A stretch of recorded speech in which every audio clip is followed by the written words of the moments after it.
announcement. So we have a Dr. Montez is here this afternoon. So we'd like to move the agenda item 13 to now, and then we will go back to item 10. We will continue the fee audit report and questions, and also we will open up to the public for the items, previous items 8 and 9, enforcement report. Any questions from the public, we will take questions, okay? And thank you. Mr. Hurt? So, that's Yep.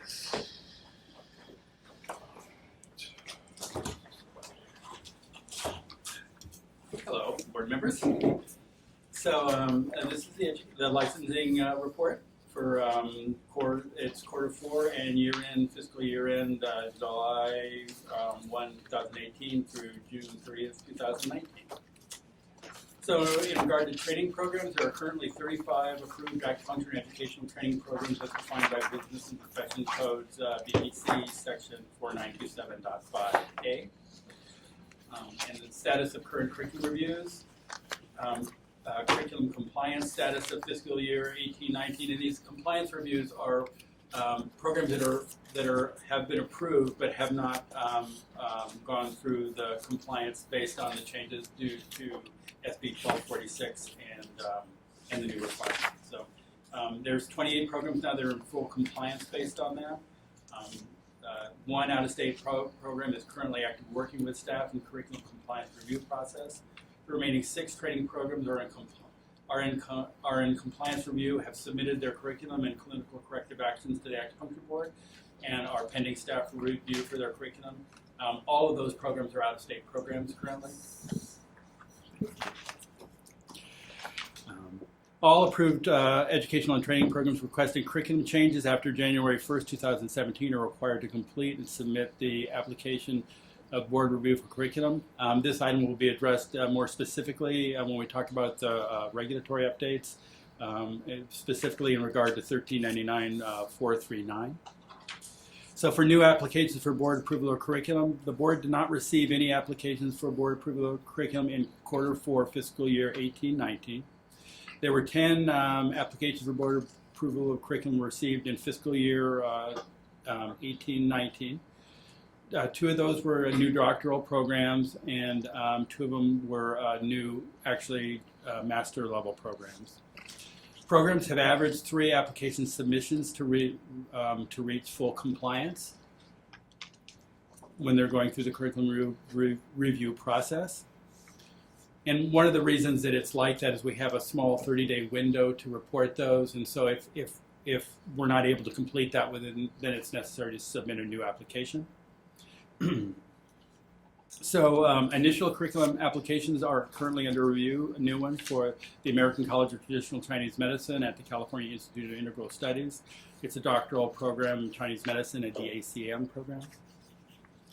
So new approved education and training programs. Whitewater Institute of California, located in Cupertino, California, has received a curriculum approval for the fiscal year 18-19 after demonstrating full compliance with the board's requirements.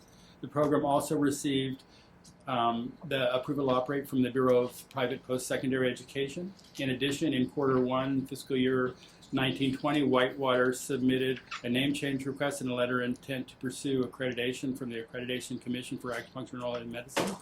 In accordance with ACOM's accreditation policy, Whitewater has completed step 3 of 8 of ACOM's eligibility phase, preparing for pre-accreditation. Thus, Whitewater now meets all 3 requirements of an approved educational and training program as defined by Business and Profession Codes 4927, and can begin qualifying their students as applicants for the California Acupuncture Licensing exam. So it's significant the new program comes in right now with requirements of accreditation, of curriculum review, and the Bureau. The biggest hurdle is accreditation. So congratulations to Whitewater on that. They're located in this neighborhood. So, and then moving on to the continuing education audit update. The continuing education desk is now auditing current month of licensing renewals.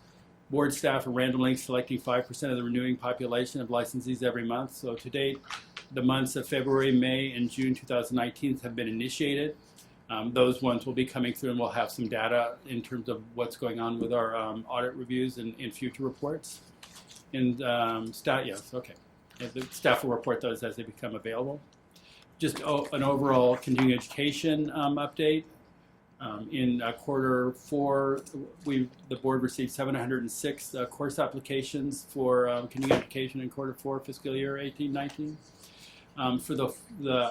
We received 3,238 continuing education course applications for fiscal year 18-19 year end.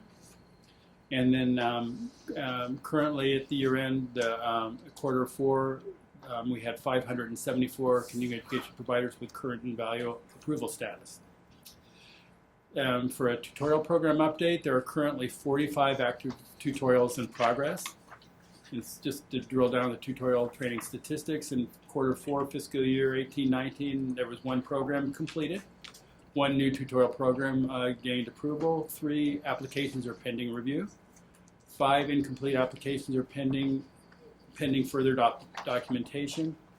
3 applications have been withdrawn at the request of the applicants. And there were no program terminations in quarter 4 of fiscal year 18-19. For the year-end fiscal year 18-19, there were 12 tutorial programs completed, 12 new tutorial programs were approved, and 1 program was terminated.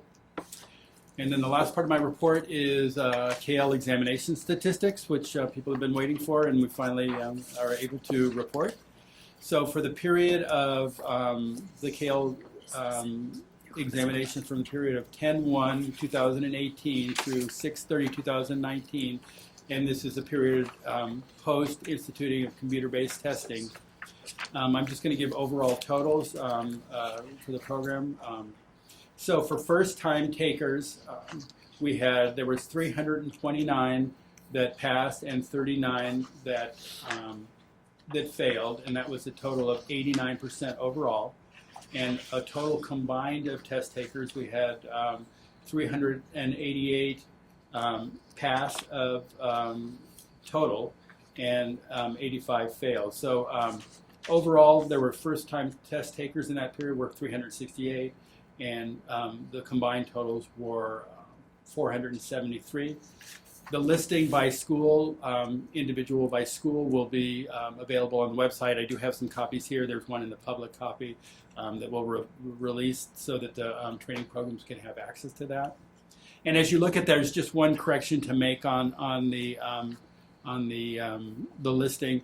Listing that's listed as American College of Traditional Chinese Medicine actually should be the American College of Oriental Medicine in Houston, Texas, and then the one following that is American College of Traditional Chinese Medicine. That'll be corrected with the one that we put up on the website. And that's all I have. Thank you. Any questions? Yeah. Now, in the C update, you had a 706C course application during the 4th quarter. Right. What is the percentage to, approval for that? I don't have that number. Those applications are processed, so they're not broken down. I don't have that right in front of me about how many were approved and how many were not approved. So sorry, I can't provide that. So the education providers, the whole fiscal year is 3,238 courses. That's a few hundred less than last year. Okay. So is it all this approval or just percentage? Well, that's how many are processed, but I would say it runs at a high approval rate, right? In terms of that. So that's a very, very busy desk. It's coming in like weekly. We're seeing 50 to 70 applications per week. Well, pretty high, 3,000 courses. Right. Yes. Right. And we can look to provide more detail at the next report. As you can see, this is actually becoming more of a licensing report, so this report is being updated and expanded with every meeting. Yeah. We can look at providing you denial rates and perhaps categories of why they're denied as well. So it's about 500 500 Is it 500? Yeah, 50 About 800 a people. quarter, I'd Yeah, say. 50 people per course. Right. Wow, those are too many. It really depends. Sometimes you can have like a group as small as 8, maybe even smaller. Like you have some really small circles, and then you can have some really big ones, especially with the live streaming. You can have up to 100, Right. not two. So it's a wide range. Any other questions from the board members? No? Shall we open to the public? Yeah. Thank you, Jay. Thank you. Let's open up to the public. Any public comments?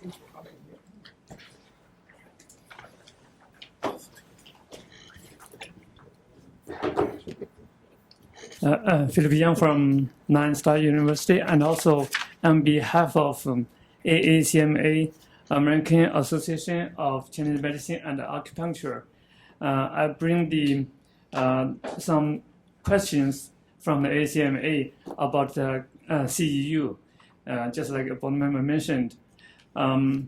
We find many providers, including personal providers and group providers.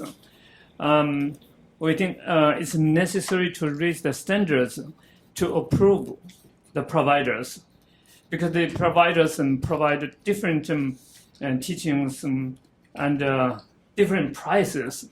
It could be $5 per day, and that's they don't have the quality of the teachers or instructors, and the attendants don't care about the contents about the teaching. They care about the hours, the CEU credits, and also the prices. So that's really messed up the we can say the education and also the quality of the training. That's not the initial significance for CEUs. Thank you. Thank you.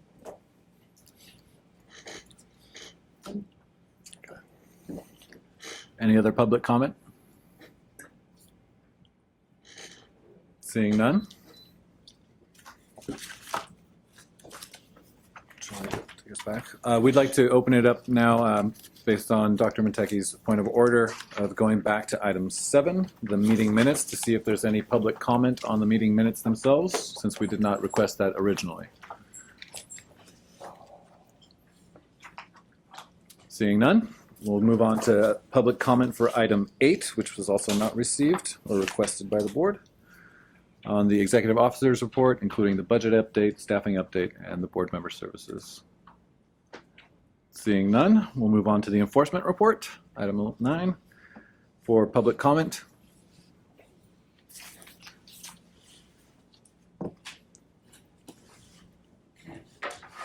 Good afternoon, Jack Marmarco, Empress College, Academic Dean. I just wanted to comment that the enforcement report is a very important part of the report, and it's been used in the WS 400, which is the law and ethics. So the students see the enforcement reports, and that is the best teaching tool to be able to break down the enforcement report, and the students that will be the new licensees will see that report, and I think they will learn a lot. So I think once that ethic gets implemented in the CU, of course, that will help the older licensee. But as you had mentioned, Ben and Mr. Kidman had also mentioned how to reduce these offenses. These reports are very much improved over the years and best teaching tool for the students. So thank you very much for that. Thank you.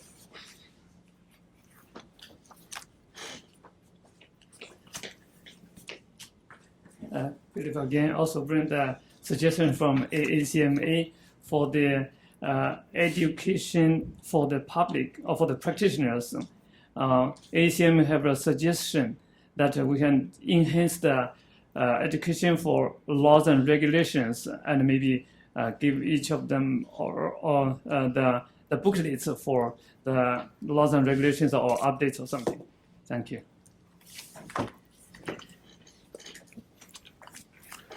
Any other public comment on the enforcement report? Seeing none, we can now resume item 10. Yes, please. Mr. Nishimina? Matt.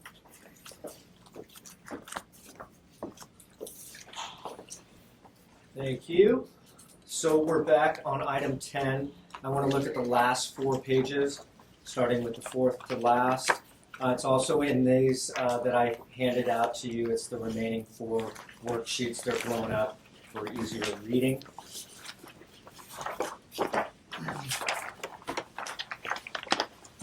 So let me begin. We'd like to thank Capital Accounting Partners, or CAP, and Mr. Eds for their thorough evaluation of the board's fees and fee structure. CAP's final report is comprehensive and clearly demonstrates the misalignment of the board's current fee amounts with the actual workload and costs related to producing that particular registration or license type. CAP's cost-based model demonstrates how the board can better align its fees with actual costs, and most importantly, the report provides a framework to align board revenues with projected expenditures.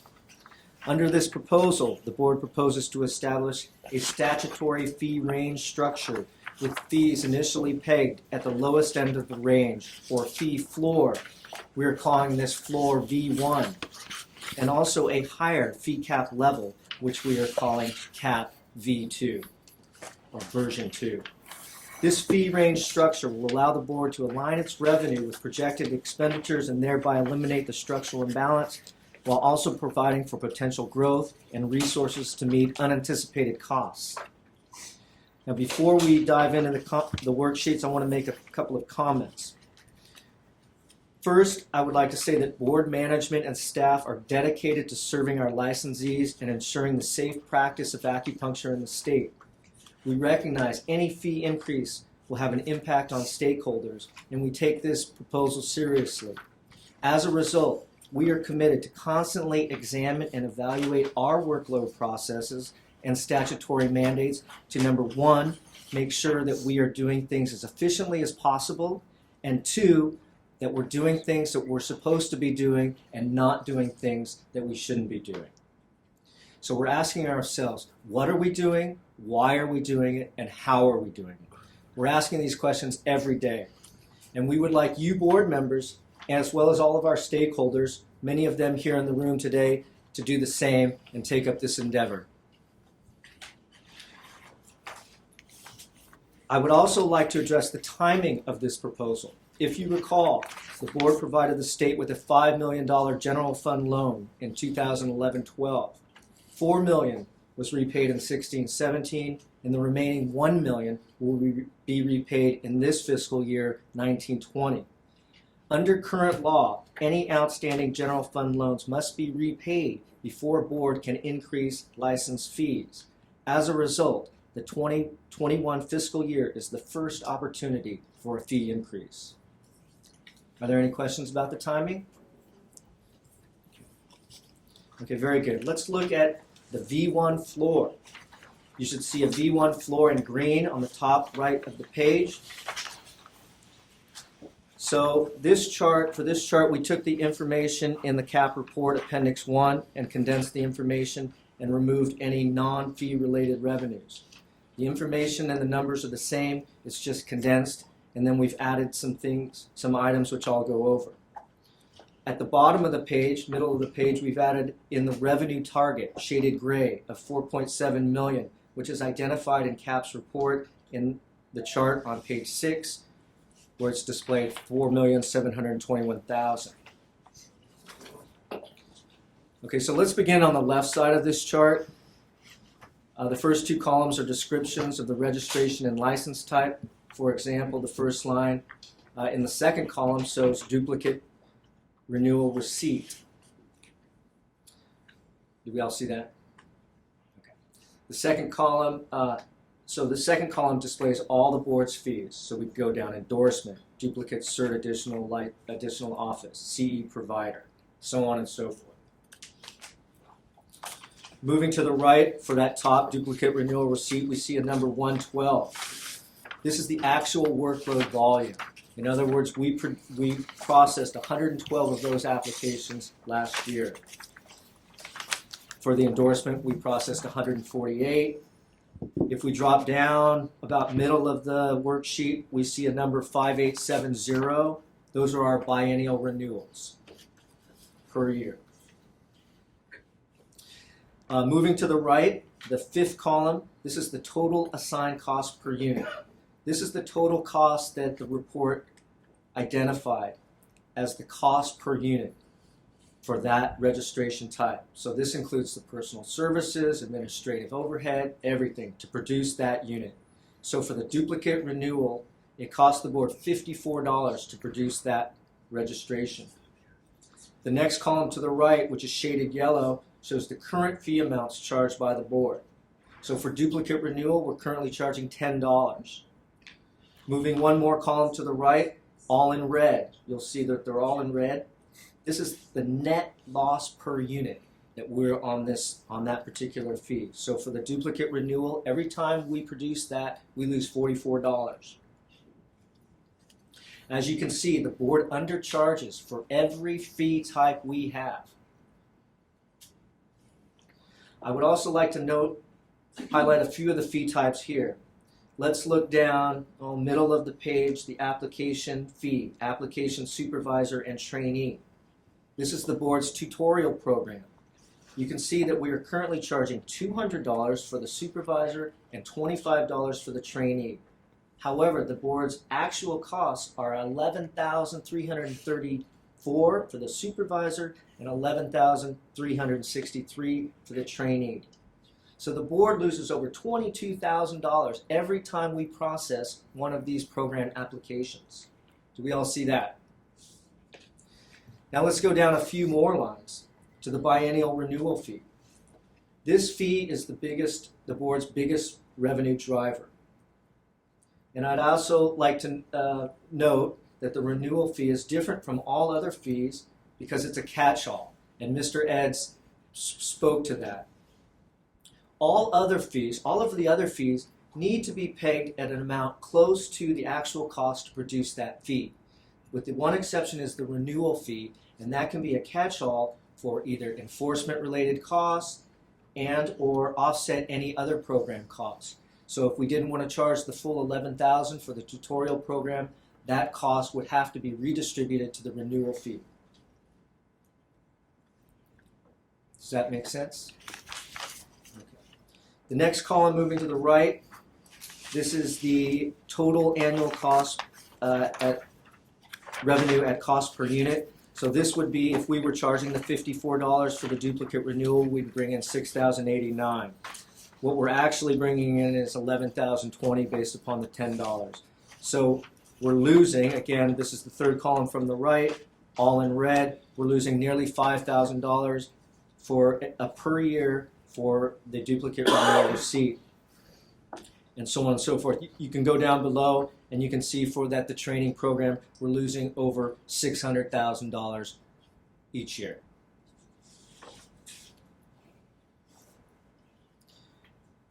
So now the V1 fees, we're going to move one more column to the right. This is the second to the right column. It's highlighted salmon. This column displays the proposed V1 floor fee amounts. The V1 floor shows the fee amounts required to meet the board's current expenditures. This is the minimum level fee increase required to keep the board solvent. So looking at that pink salmon column, let's skip the first line because the duplicate renewal receipt is going to go away. It's going to be replaced by the new wall license fee established by AB 779, which is actually listed at the bottom of the chart. So let's look at the second line, which is the endorsement fee. We are proposing a fee of $100. Now you can see, moving back to the left, that we're currently charging $10. The CAP fee audit report identified costs of $81. So while we're a little bit above that, it's still consistent with the report. Let's go down one more. This is to the Cee Provider Fee. We're proposing a fee of $500, while we're currently charging $150, again highlighted in the yellow column. The fee audit identified costs of $484. So again, we're consistent with what was identified. For the tutorial program, let's go down. We're proposing a fee amount of $100 for supervisors and $1,000 for trainees. We've adjusted this fee downward for supervisors and increased the trainee contribution because the original intent of this program was for trainees to bear the burden of these costs, not the supervisors. Also, you may ask, isn't this a big increase for trainees, going from $25 to $1,000? Well, again, the audit identified costs of over $11,000 per unit. And if they went to a traditional acupuncture school, they would be paying much greater. So we think it's reasonable. While we did consider increasing the fee to an amount greater than $1,000 to be more consistent with the audit, we opted for the $100 fee level to make it a reasonable increase. In part because the tutorial program is intended to be an alternative pathway to licensure, and because participation is relatively low, we believe the fee level is reasonable. However, you can be assured that we will constantly evaluating the tutorial program because it's clearly been identified as an inefficient money loser for the board. Again, as I've noted before, the difference, the revenue loss must be made up by increasing biennial renewals. At the bottom of this chart, you'll see 5 new fees. Let's start with the CE course fee. So despite having the statutory authority to charge a CE course fee, the board currently does not charge this fee. The board receives approximately 3,400 applications per year, and the workload is significant. We have a dedicated position for this workload, which is currently unfunded. This proposal will fix that. Now, I would note that under this proposal, this fee is going to be different from all the others because we want to propose a tiered model based upon the number of course hours stated in the course application. Course hours of 8 hours or less would pay $100. Courses greater than 8 hours up to 16 hours would pay $200. Courses greater than 16 hours up to 24 hours would pay $300. And courses over 24 hours would pay $400. The next line is foreign applicants. Again, the board has the statutory authority to charge this fee, but currently does not do so. Because there is a significant amount of workload associated with processing foreign applicants, we've included this proposed fee here in this proposal. The remaining 3 fees are related to AB 779, which is anticipated to be approved by the legislature and signed by the governor. These fees replace the duplicate renewal receipt fee at the top and the duplicate cert additional office fee above. AB 779 sets these fees at $10 and $15, but we have communicated to the author's office that the fee may be adjusted based upon the results of the fee audit. And that is reflected here at $50 per unit. As you can see, the V1 floor amounts more closely align the fees with actual costs. The last column to the right displays the total revenues derived from the respective V1 fee levels. If we look at the bottom of that column, there is a total of $4,762,000, which is highlighted gray. This is the total V1 floor revenue.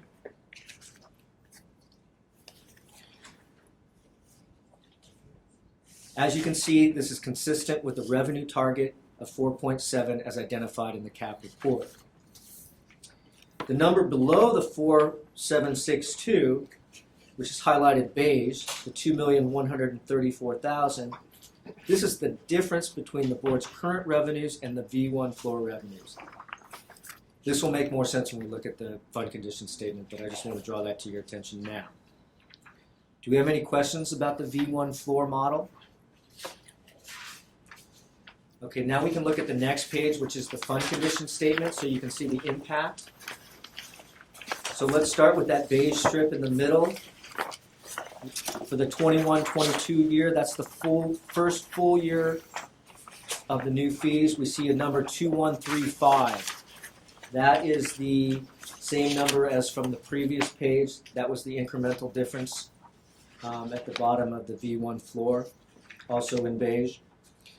The 2021 column is half of that, or 1068, and that's because the fees will become effective January 1, 2021, so we'll only receive half year revenues in that fiscal year. Does that all make sense? If we drop down one line, this is the highlighted gray, you'll see the 4762, which matches the V1 floor worksheet, which we were just reviewing, and the cap revenue target of 4.7 million. If we keep moving down to the expenditures, the first line, this displays the board's current anticipated costs. The second line shows the business modernization IT project, and now we've included the outgoing cost, the second year of the 877. That's our anticipated second year cost, and then 250,000 approximately ongoing. Those are going to be our projected maintenance costs for the project. The remaining three lines are statewide assessments, which the board does not have control over. Total expenditures are highlighted gray. And then moving down, we're seeing a fund balance reserve. And the bottom line, which is highlighted green, shows those months, the months in reserve. So we're seeing 3.4, 4.8, 5.3, and 5.5. Again, we're right in that healthy, prudent reserve range.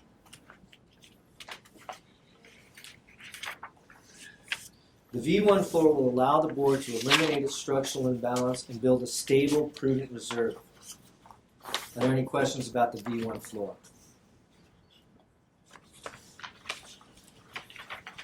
Okay, well, we can look at the V2 cap. We'll just go to the next page. At the top on the right, it should be highlighted orange, V2 cap. Can y'all see that? Okay, the V2 cap model. This model uses the same methodology as the V1 floor, but the target has been increased by $2 million to address any unanticipated cost. In this case, enforcement-related costs. For example, say if in the future legislation increases the board's enforcement mandates and the board is required to increase staffing. In this example, it's 4 positions. Cost could easily increase by this amount. You'll notice in the 5th column, okay, so this is the total cost assigned per unit.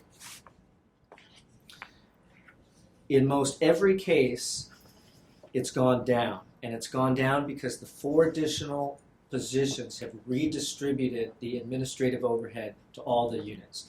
So for endorsement, it was 54 in the V1 model, duplicate renewal receipt was 54 in the V1 model. It's gone down to 47, and that's just because the 4 additional staff has spread out all the overhead costs to the other units based upon those 4. If you look down, okay, so they've all gone down, but you'll look, with the exception of the biennial renewal, which is spiked. And Mr. Eds showed that in his presentation. It's gone up to $644. Again, this is because enforcement-related costs are paid for through the license renewal. And so because the total cost assigned per unit has changed, the calculations moving to the right have also changed. Does that make sense? Okay.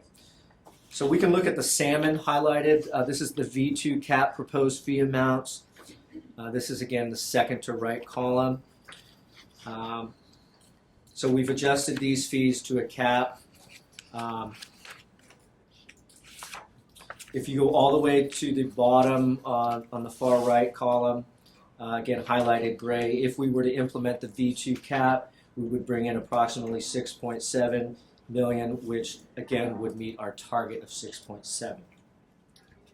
Looking below that, there's a number 4048, which is highlighted beige, which we will transpose to the fund condition statement, which is on the next page.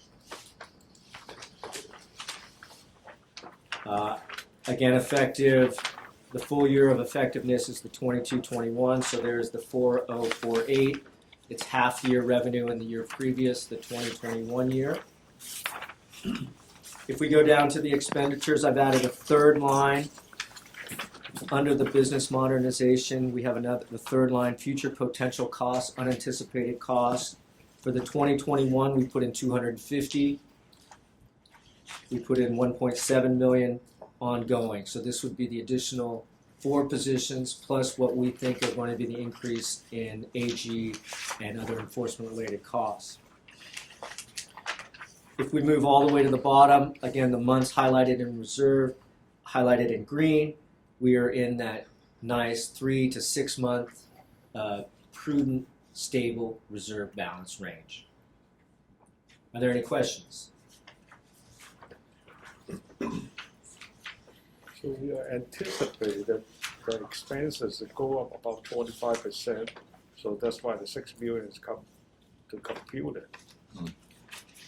So the V1 floor is going to eliminate the structural imbalance as we have it now. And it's going to allow us to operate, continue to purchase our IT project, and to meet any of the obligations that are on our current horizon. The V2, the cap, is to allow the board to implement any of its priorities and or to meet any other unanticipated costs. So we don't have control over a lot of bills that come down, whether it's department-wide bills that might increase our pro rata costs, or we don't have necessarily influence over bills that might affect us individually, which might drive our costs. We know what legislation we have prioritized and what priorities we have, but it really is to meet those priorities and any unanticipated costs that might come down. Matt, how come you don't see much difference in the net reserves or the month reserves between V1 and V2? Right, it's because we've added in those additional costs. So we've added in that third line of the 1.7. So our costs, our total. So look at the gray. If you can compare the two fund condition statements at the bottom, total expenditures in the V1 model for the 21-22, it's 4.39 million. For the V2 model, it's gone up to 6.192 million. So the costs have gone up, the revenue's gone up, but the revenues are going to be consistent with the costs. If the costs don't go up, we'll stay at the floor.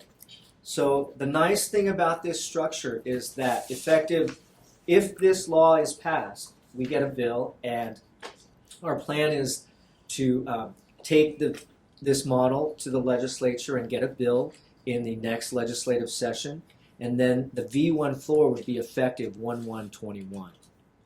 Even if we didn't have regulations in place at that time, the V1 floor, statutory floor, would be in effect. If we want to grow to the V2, we do have to promulgate regulations, which makes this structure really nice because there's full transparency. Stakeholders will be able to be exposed to the proposal, be able to comment on the proposal, and the board will certainly be able to react to those comments.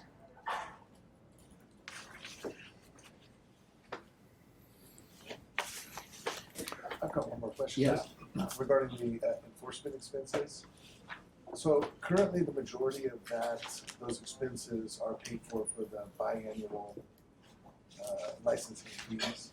How much responsibility or income is generated from the actual licensee who's committing those, who's being reprimanded? Are they responsible for some of those enforcement fees? Yeah, so that's part of the cost recovery, and Matt highlighted in our budget report under item 8B. You see some of the last few rows in that report address how much money we've recovered from those disciplined licensees. And we do work with these disciplined licensees and put them on a payment plan. Most of them do not pay that full amount in one go. Oftentimes, we give them an option of installments to spread out over their probation period or their disciplinary period. And we do not always collect everything. Again, as was discussed earlier, judges might assign a lesser cost, or we might negotiate a lesser cost recovery to ensure that we can get that license back and get that licensee out of the population. Thank you for that clarification. And I would just caution, we don't really want to budget based upon cost recovery. People, first, they're violators. It's inconsistent. It may be sporadic. They may be out of work. and we might not be able to recover anything. So we need to budget based on our license fees. It's typical. All the other boards do assign extra costs, any other costs to the license renewal. That is the catch-all for all the other boards and bureaus. Thanks, Matt. Thanks, Matt. Matt, I have a question. Early, Mr. S mentioned about the enforcement cost. For us, Acupuncture Board is right now currently at 35%. He mentioned about the other board is around 67%, right? So the question here with the V1 floor would it cover, in the future if it's expected, the inspection, maybe there is a cost increase, V1, V2 would cover that. Yes, it would be above the V1 level if the cost increase. So right now, last year we saved about $500,000, I think, in. So going back to item 8B, second page, the very bottom on the right, the board had savings of approximately $488,000. To the extent our enforcement-related costs go up, we could absorb some of those currently. However, if there is legislation that requires us to expand our enforcement activities, we would have to hire more people, which is going to spike costs. We would imagine that the more inspections we do, the greater, more violations we have, which are going to increase our Attorney General costs. A follow-up question is that why in other board the enforcement cost is substantially lower than the acupuncture board? So that is, I think, Well, part of it is around the fact that we don't have site inspection authority. So other boards do, and therefore have a much bigger enforcement unit and are out there doing more enforcement actions. So they get more revenue than the board, in other words. They're budgeted more for it because they have a bigger enforcement unit. that's correct. And they charge more for their license type to cover that. That's correct.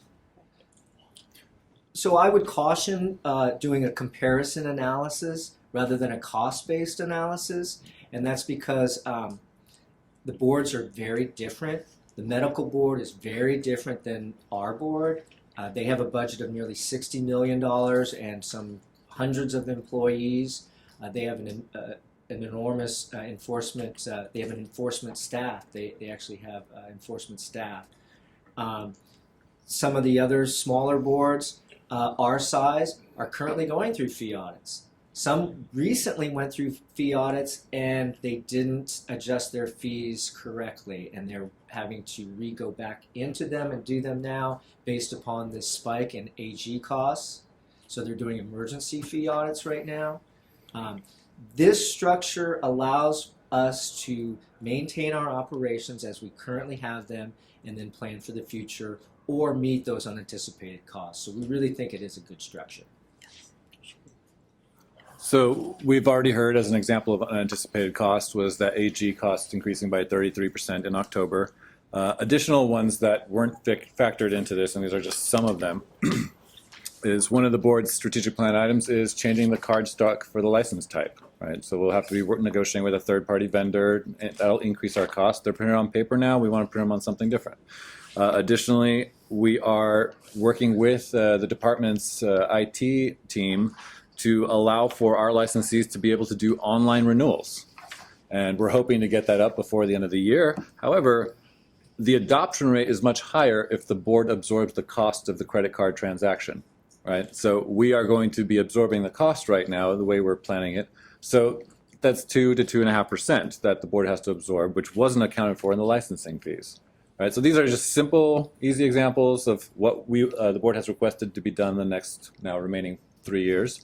And the floor doesn't account for all that. Right? So there's nothing we can improve except the after school and the education provider, because it's not cost the board any money. If they can provide more course, emphasize on those unprofessional conduct causes, let those license fee, and they had a more caution. So the boards are less that spend less money in the enforcement cost. So this is another way to do it. This is not cost the board any money. That is a good point. Other strategies to reduce enforcement costs. However, it's hard to plan for that kind of partnership in the future, although it is something we would strive for. Prevention is a big part of keeping those costs down. Good.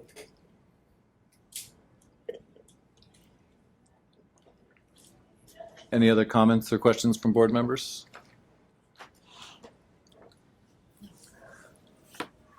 Thank you, Matt. Any comment? We'll take public comment on item 10, the fee audit report. Seeing none, we may move on. Yes. Okay, let's move to the item 11. Discussion and possible action to seek statutory amendments to Business and Professional Code 4970 and 4971 for increases to certification tutorial program fees. Matt. Yes, thank you. So the board has not increased its fees in many, many years. Majority of its fees since 1985. To perform the board's regulatory licensing and disciplinary functions, the board must generate sufficient revenues and fees associated with licensing and education. Since fiscal year 14-15, the board's revenues have not kept pace with its authorized expenditures, thereby creating a structural imbalance and causing declining savings. The board's revenues are less than expenditures by approximately $2.1 million per year. The board's fund condition presented at the June 2019 board meeting projected that by fiscal year 2021, the board's months in reserve would be down to 3.4 months, and then in 21-22, the board would become insolvent. So it's imperative that we align the board's revenues with expenditures to eliminate the structural imbalance, create a prudent reserve. So to achieve this alignment, staff is proposing board's fees be increased through legislation effective January 1, 2021. So on the discussion, again, we did the fee audit. We've come to you and we've spoken on this quite a bit now. So I don't know if there are any further questions about the memo. It's nothing to add that I haven't already said in the memo. If you'd like, we can go straight to the suggested statutory language. Okay, so that is the next page. So this language will implement the V1 floor. All of the changes are consistent with the V1 floor that was highlighted in salmon. Are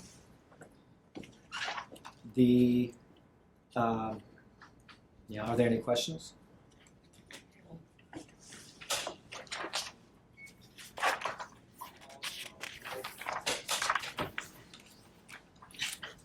If there's no further discussion, the board, a board member may make a motion to accept this language and seek it, or we can go over that language if you want. Again, it's as Matt described it. This is all capturing the floor. If the board would like to increase any of those numbers, it may do so now. We can provide justification for that. I'd like to know what's the option 1 and option 2 of the motion. What's the difference? If we approve the proposed statutory tax as amended, so that's one thing, and then the option 1 is a proposed amended Yes. PTC section 4970 and 4971 and direct staff to seeing the order to sponsor the bill and implement the proposed fee through the legislation in 20 and 21. What's the difference? Yes, thank you. To clarify, so option 1 is the V1 floor. Option 2 would be if you wanted to adjust any of the fees right now, we could do so before taking a motion and move on. So to the extent you want to change any of the fees, we can do that now under option 2. And regardless, we're going to have to amend the Business and Professions Code, so that's why there's amendments there. But then if you want to amend the proposed statutory language, that's the So second. can we have both? If you'd like to amend the proposed option 1 and language, 2. Yeah. so, but we would have to specify in the statutory language what you want to amend. I see. So we can go over that proposed language. Yes. So to clarify, option 1 is to adopt the proposed amendments that staff has brought. So what you're looking at here in the text is you're looking at, it reflects 2 things. First, the red strike through and the red underline is reflecting amendments that will be implemented through AB 779. And it's anticipated that AB 779 will be signed at the end of this legislative session. So this is what the red is what AB 779 will do to these, well, basically Business and Professions Code 4970. The black underline, the black strike through are additional amendments that board staff is proposing to 4970 and 4971 to coincide with this V1 floor. And so what the first motion would do would essentially be to support staff's amendments to the post 779 language, to support the staff's recommended additional changes, and authorize the executive officer to then work, try and obtain an author.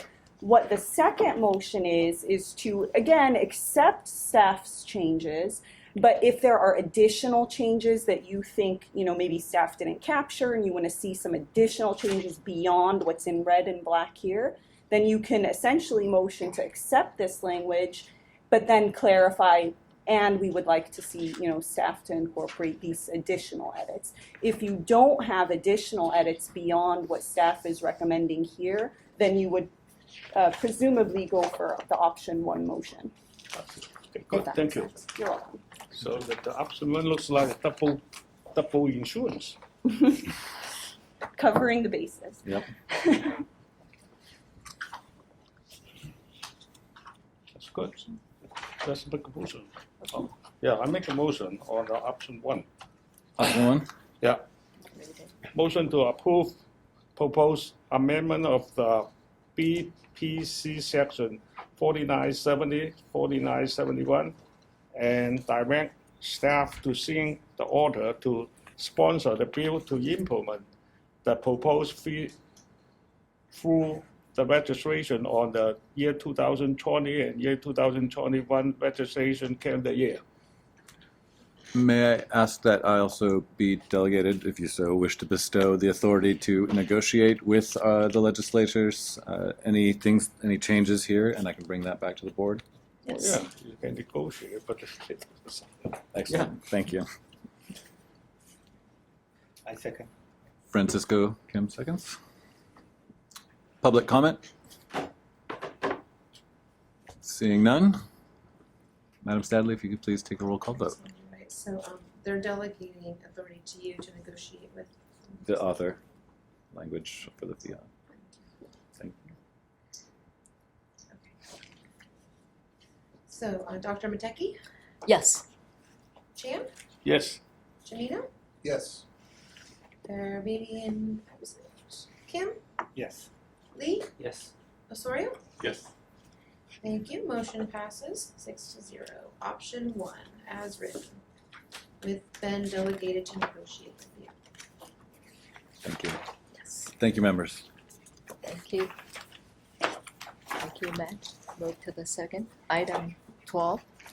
Yes, so item 12, the memo is nearly identical to the previous memo and just reiterates the discussion we've had here today. But this is the regulatory side of this. So our plan is to concurrently propose regulations to set the V1 floor amount in regs, just to be consistent. We're planning on doing an emergency regulation package because we are a little bit under tight timelines, but we're confident we can get this done by 1/1/21.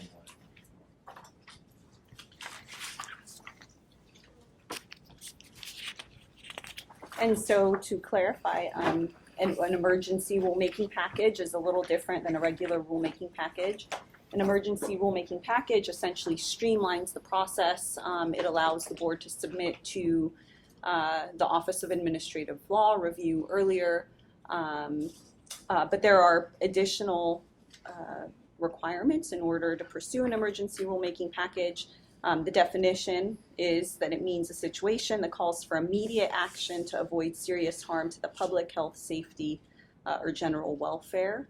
The position for an emergency rulemaking package is that the board, before it can pursue these regulations, it's going to have to have AB 779 take effect, obtain the statutory changes, and then pursue the regulatory language. And by that time, I believe the reason for the emergency rulemaking package is that you're closer in time to the point of insolvency.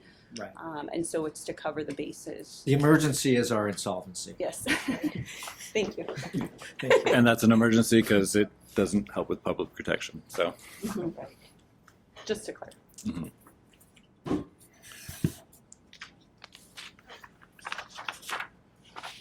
and so these fees are, you'll note that there's 3 different motions that we're asking for the board to make to the 3 sections in our regulations where these fees are captured. And that is found if you move to the next section, still in the same item/tab number, but we do have, after the separator sheet, the language with underline being the new language, strike through being what we remove. And you can see we do 460, 461, and 462. And 462 establishes the continuing education provider course application tiered payment schedule. And you'll note, as Matt broke it down before, that also in the 4th item for courses more than 24 hours or conferences, we often will sometimes get like 50 applications for a specific weekend, and these are conferences, and the way our regs right now are done is each course has to be applied for separately. So we are trying to work with the new format that we've seen in the last decade with these conferences coming up to make it easier on all the parties.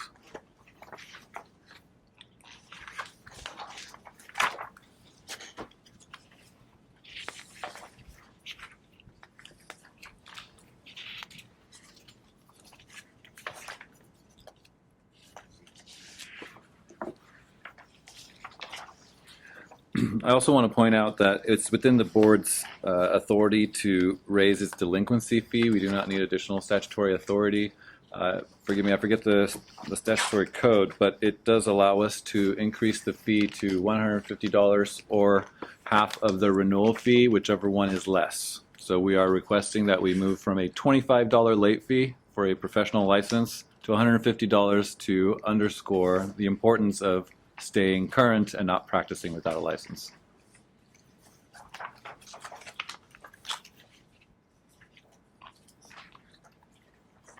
That's under the 461, right? Correct. I'm sorry, 460. Oh, wait. Yeah, 460. 460, Yes. the new section G, subsection G.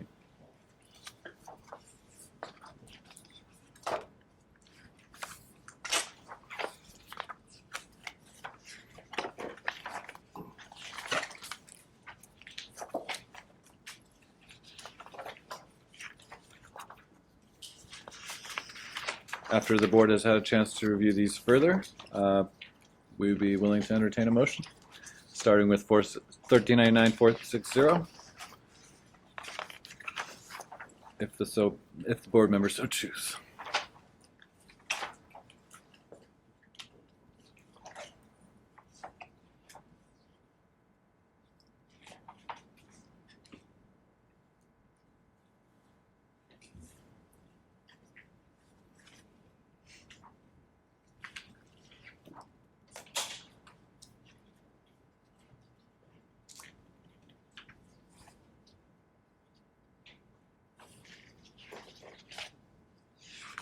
So, just check, help move things along.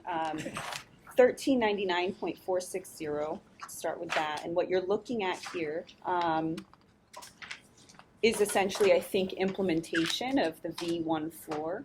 So these would become, the board would pursue implementing these regulatory changes once the statutory changes you just approved to pursue become implemented. And this is designed simply to match those other changes you just reviewed, which is the V1 floor. And so what you're seeing here is there was originally this table, month fee received. The table was eliminated because it's representing the old 1985 fees. On the next page, what you're seeing is the same table. My understanding is it's just kind of blown up and crossed out so that you can read it, because what was here was an image, and it's a little pixelated and hard to read, so it's just redone here so you can read it and then crossed out. And then here is a new table implementing the floors, right? That's correct. And then some of these other changes also implementing the new floors, as well as it looks like adding the AB 779, some of the AB 779 changes, which is H, I, and J. But that is 1399-460 changes. If you have any questions, you can answer any questions you have. If not, board staff have helpfully identified possible motions on page 2 on the memo. And the 2 possible motions is basically to approve that regulatory text and direct staff to proceed with pursuing a rulemaking package. And option 2 is to approve the text that's before you with staff recommended changes, but also giving you the opportunity to make any additional changes you think might be necessary. So again, it's similar to the last 2 motion types for the statutory changes. Thank you, Selma. And then just to clarify that chart, this is only used for your licensee's first renewal period, right? It's just a proper splitting of the months and the fee. How soon do you think will take it? So we would need to have the statutory authority first, and what we're seeking for is January 1st, 2021 implementation date. And the reason why Matt was discussing an emergency regulatory process is that we can have that also at the same time. Now, once the statutory, if the bill gets turned into a statute, we can immediately charge that floor because it's statutory authority. But we want to be clear and bring it also into regulation. Additionally, there's those new fees that we have the authority for already that we don't have to discuss in statute that we're also requesting be put into effect. So the earliest it can happen would be January 1st, 2021. That's good. Let's do it. Let's do it. Would you like a motion? I'd like to make a I motion. hear a motion. All right, Yeah.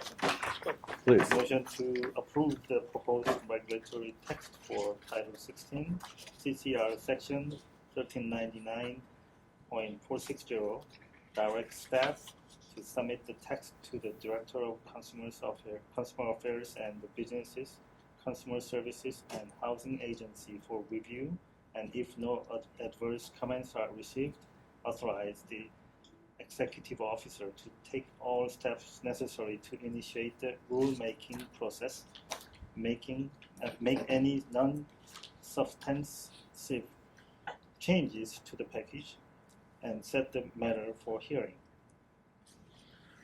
So noted. Do we have a second? Second. Mr. Chimino seconds. Any public comment? Seeing none, roll call vote, please. Dr. Matecki? Yes. Chan? Yes. Chimino? Yes. Fairby absent. Kim? Yes. Lee? Yes. Osorio? Yes. Motion passes 6-0. Option 1, text as is. Thank you, Ms. Stanley. Do we have any entertainments for 1399.461? That's the one that we had the options to change. We have the option to change any one of these section numbers. So yeah, we could have done it with the last one, and we can do it with this one or the next one as well. Oh, okay. So if the board members wanted to institute a higher licensing fee in reg, this is where we could change it now. Yeah, on 461.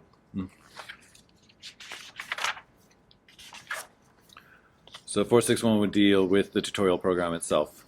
If we wanted to set, right now, again, we're setting the application, the fees at the cap that was established, but our floor, I'm sorry, at the floor that was established, the cap does have a higher number. So if you wanted to take the tutorial program to a higher number, you can, as well as the next section with the continuing education fee. Yeah, I motion to approve the proposed regulatory text for Title 16 CCR, Section 1399.461, directed staff to submit text to the Director of Consumer Affairs and the Business Consumer Services and Housing Agency for review and no adverse comments are received. Authorize the executive officer to take all steps necessary to initiate the rulemaking process, make non-substantiative changes to the package, and set the matter for hearing. Thank you, Mr. Osorio. Do we have a second? Yeah, I'm second. Thank you, Mr. Chan. Public comment? Seeing none, roll call vote, please. Dr. Mateki? Yes. Chan? Yes. Chino? Yes. Kim? Yes. Lee? Yes. Osorio? Yes. Motion passes 6-0. Option 1, text as is. Thank you, Ms. Sadley. And now for section 462, would the board like to discuss possible increases to what was already proposed at the floor? Or would the board entertain it as is?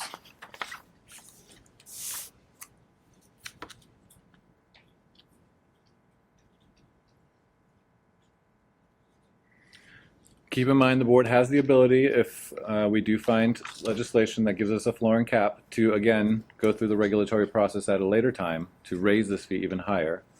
But if the board feels that these fees are too low at the moment and wants to take them higher, that is within your purview to decide.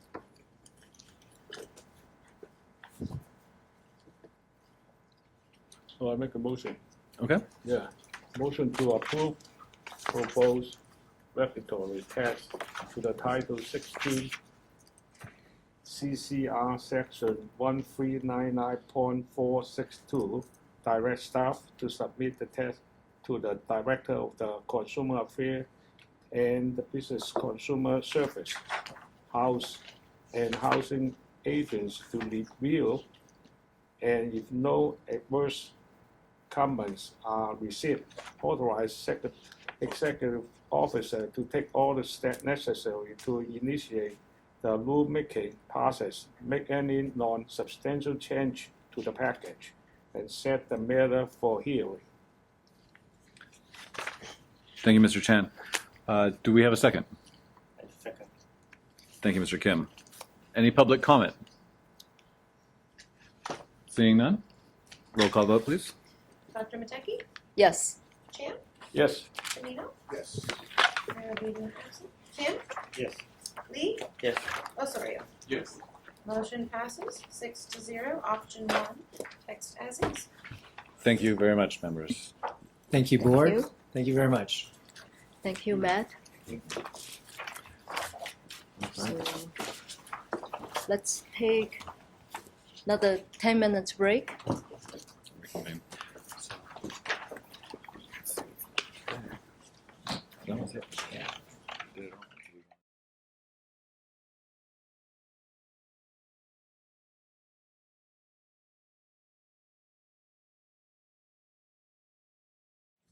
And we're supposed to have the item 14, but we realized that there's a 2 board member won't be here tomorrow. So we'd like to move the item 20 and 21 to today. And also we will open up for public comment tomorrow also. And thank you for staying with us. And let's start with item 20. Discussion and possible action to initiate the following rulemaking package on Curriculum Oversight Authority. Mr. J. Hurd, please.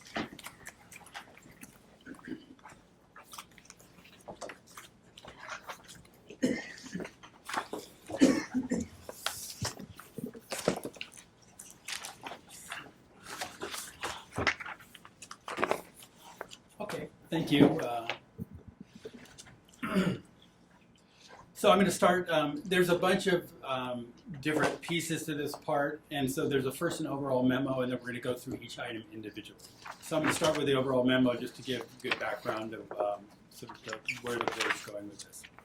So Chapter 397 Statutes of 2014, SB 1246, extended the sunset date of the Acupuncture Board Licensure Act operation until January 2017, but it also made substantial changes to the board's educational and regulation oversight. Effective January 1st, 2017, the bill deleted the requirement that schools and colleges offering education and training in the practice of acupuncture obtain all necessary approvals within 3 years from the board. The bill also eliminated the requirement that the board approve these schools and colleges offering education and training in the practice of acupuncture. Instead, a new definition was put forth: approved educational and training programs, limiting the board's role to curriculum and ensuring programs include 3,000 hours of board-specified training.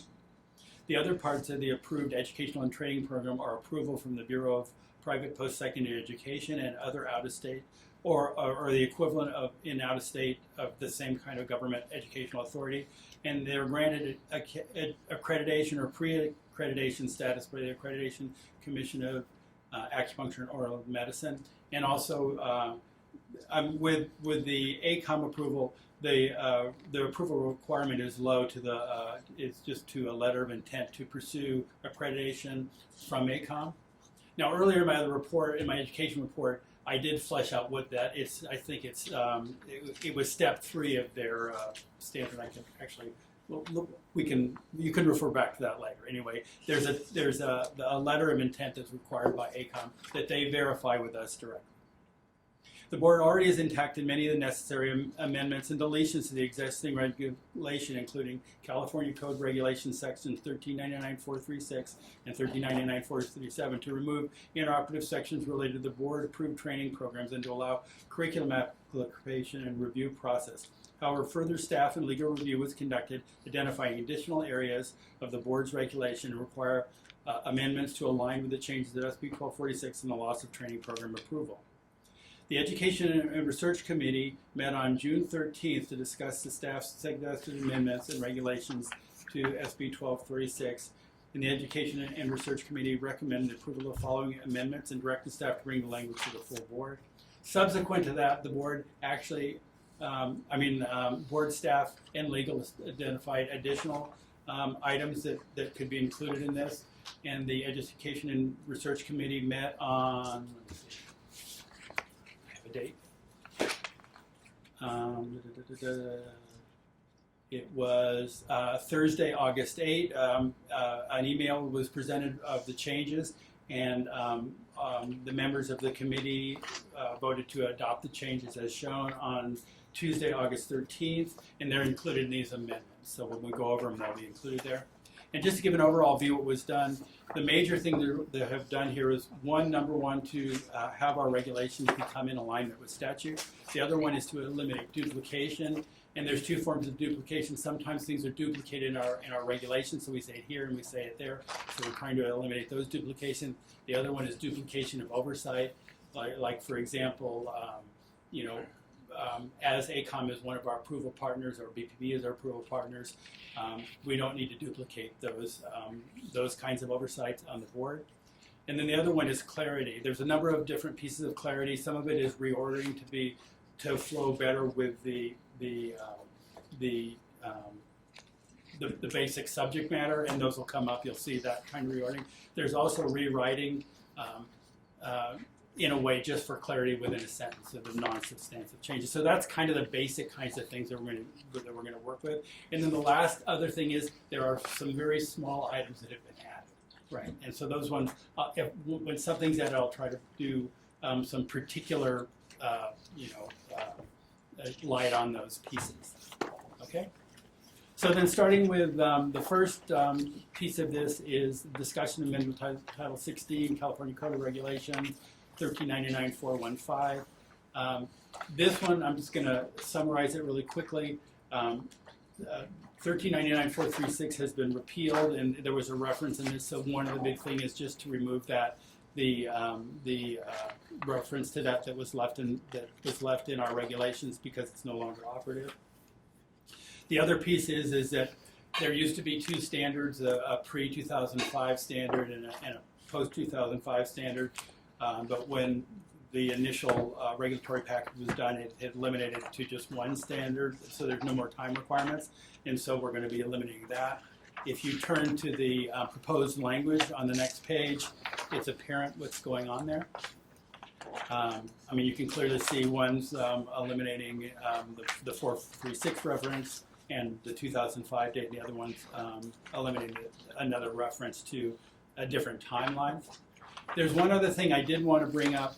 There was one other item that staff had identified later, and it's if you look to the first paragraph in 1399-415A, so the sentence reads, it says, each applicant shall have completed an education or tutorial requirements set forth in these regulations as documented by registrar of each school from which the applicant attended or from the applicant's tutor in the case of a tutorial program. And we would like to strike out the word tutor and in its place put tutorial supervisor to allow with our language. So that's just a small suggested change to that to finish that off. Okay, so that's that first piece. Moving on to Yeah, let's go ahead and just take a vote on each section. Okay. I think that can expedite it. Okay. Any questions from the? Oh, I'm sorry, Jay. Did you have? Well, I was going to anything say else? where are our suggested? They're not. I don't see our suggested language. Yeah, it's in each section. Oh, I got it. Okay, yeah, let's take it on one at a time. Thank you, Ben. Thank you. Any questions from the board? As Jay noted, the committee did meet and approve of the changes. And it does look like they're rather small potatoes to align ourselves. Hearing no questions, do I hear a motion? I'd like to make a motion to approve the proposed regulatory text of Title 16, CCR Section 1399.415, direct staff to submit the... I'm sorry to interrupt. So staff is recommending an as amended motion, I believe, to Yes. have the tutorial supervisor. Right, exactly. So I just want to clarify, so that you make sure to do what you're wanting to do. There are two recommended motion types. Motion one is to adopt the text the way it appears. Option two is to approve the text as it appears, as amended, and staff has recommended an additional amendment, and that's to do the tutorial supervisor language. So if you wanted to adopt that additional change beyond the text that's in front of you, the motion that you could do is this option two, which would read, motion to approve the proposed regulatory text as amended to replace the word tutor in subdivision A with tutorial supervisor, and then you would continue the motion the way it appears above, which is direct staff to submit the text. So motion to approve the proposed regulatory text as amended, and then describing that change, and then continue with that option one language. Does that make sense? Yeah. All right. So do we have to retract that motion now? No, I mean, you could clarify your motion, Okay. Whether or not you want to go with option one or the option two with the as amended. So with that additional information, That was kind of a mouthful. I know. I know. Okay, I'll try. I'd like to make I want to make a motion to approve the proposed regulatory text for Title 16, CCR Section 1399.415, direct staff to submit the text As amended. That's where we need to put as amended. As If you'd like, I can read the motion out and then you Yeah, can that- adopt that, that's- that motion. That's better. I know it's For the technical ones. for the technically. Okay, so motion to approve the proposed regulatory text for Title 16 CCR Section 1399.415 as amended to replace the word tutor with tutorial supervisor in subdivision A of 1399.415. Direct staff to submit the text to the Director of Consumer Affairs and the Business Consumer Services and Housing Agency for review, and if no adverse comments are received, authorize the executive officer to take all steps necessary to initiate the rulemaking process, make any non-substantive changes to the package, and set the matter for hearing. Yeah, good. Motion adopted? motion adopted. Thank you. Do I hear a second? Second. Mr. Tomino seconds. Public comment. Seeing none. Roll call vote, please. Dr. Mateki? Yes. Chan? Yes. Tomino? Yes. Kim? Yes. Lee? Yes. Osorio? Yes. So the motion passes 6-0. Option 2, we are replacing the word tutor with tutorial supervisor. Mr. Hurt. Okay. And then I'm moving on with discussion amending Title 16, California Code of Regulations, Section 1399-416. I'm going to summarize the memo here. There's 3 items that are brought with this this suggestion. One is to remove references to 1399-436 since it's been amended. The other one establishes 1399-434 as the sole criteria for the board's curriculum criteria. And then the third item, and I would say you move over to the proposed language. If you look at the end of it, there's an addition, and this addition is and I'll just repeat it. And it's talking about applicants who are submitting a credential transcript evaluation from a NACIS member as required, but it's talking about their submission. And so what it's doing is, before applicants, the way the language was, applicants could submit their foreign transcript evaluation to the board themselves, and this is changing the language so it would read, this report shall be submitted directly to the board from the Credential Evaluation Service on behalf of the applicant with his or her application. So basically that material is coming directly from the evaluation service. That's that. Any questions from the board? Do I hear a motion?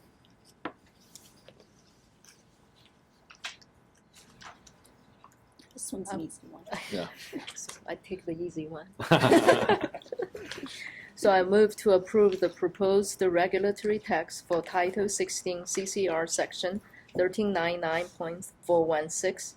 Direct staff to submit the text to the Director of Consumer Affairs and the Business Consumer Service and Housing Agency for review, and if no adverse comments are received, authorize the executive officer to take all steps necessary to initiate the rulemaking process, make any non-substantive changes to the package, and set the matter for hearing.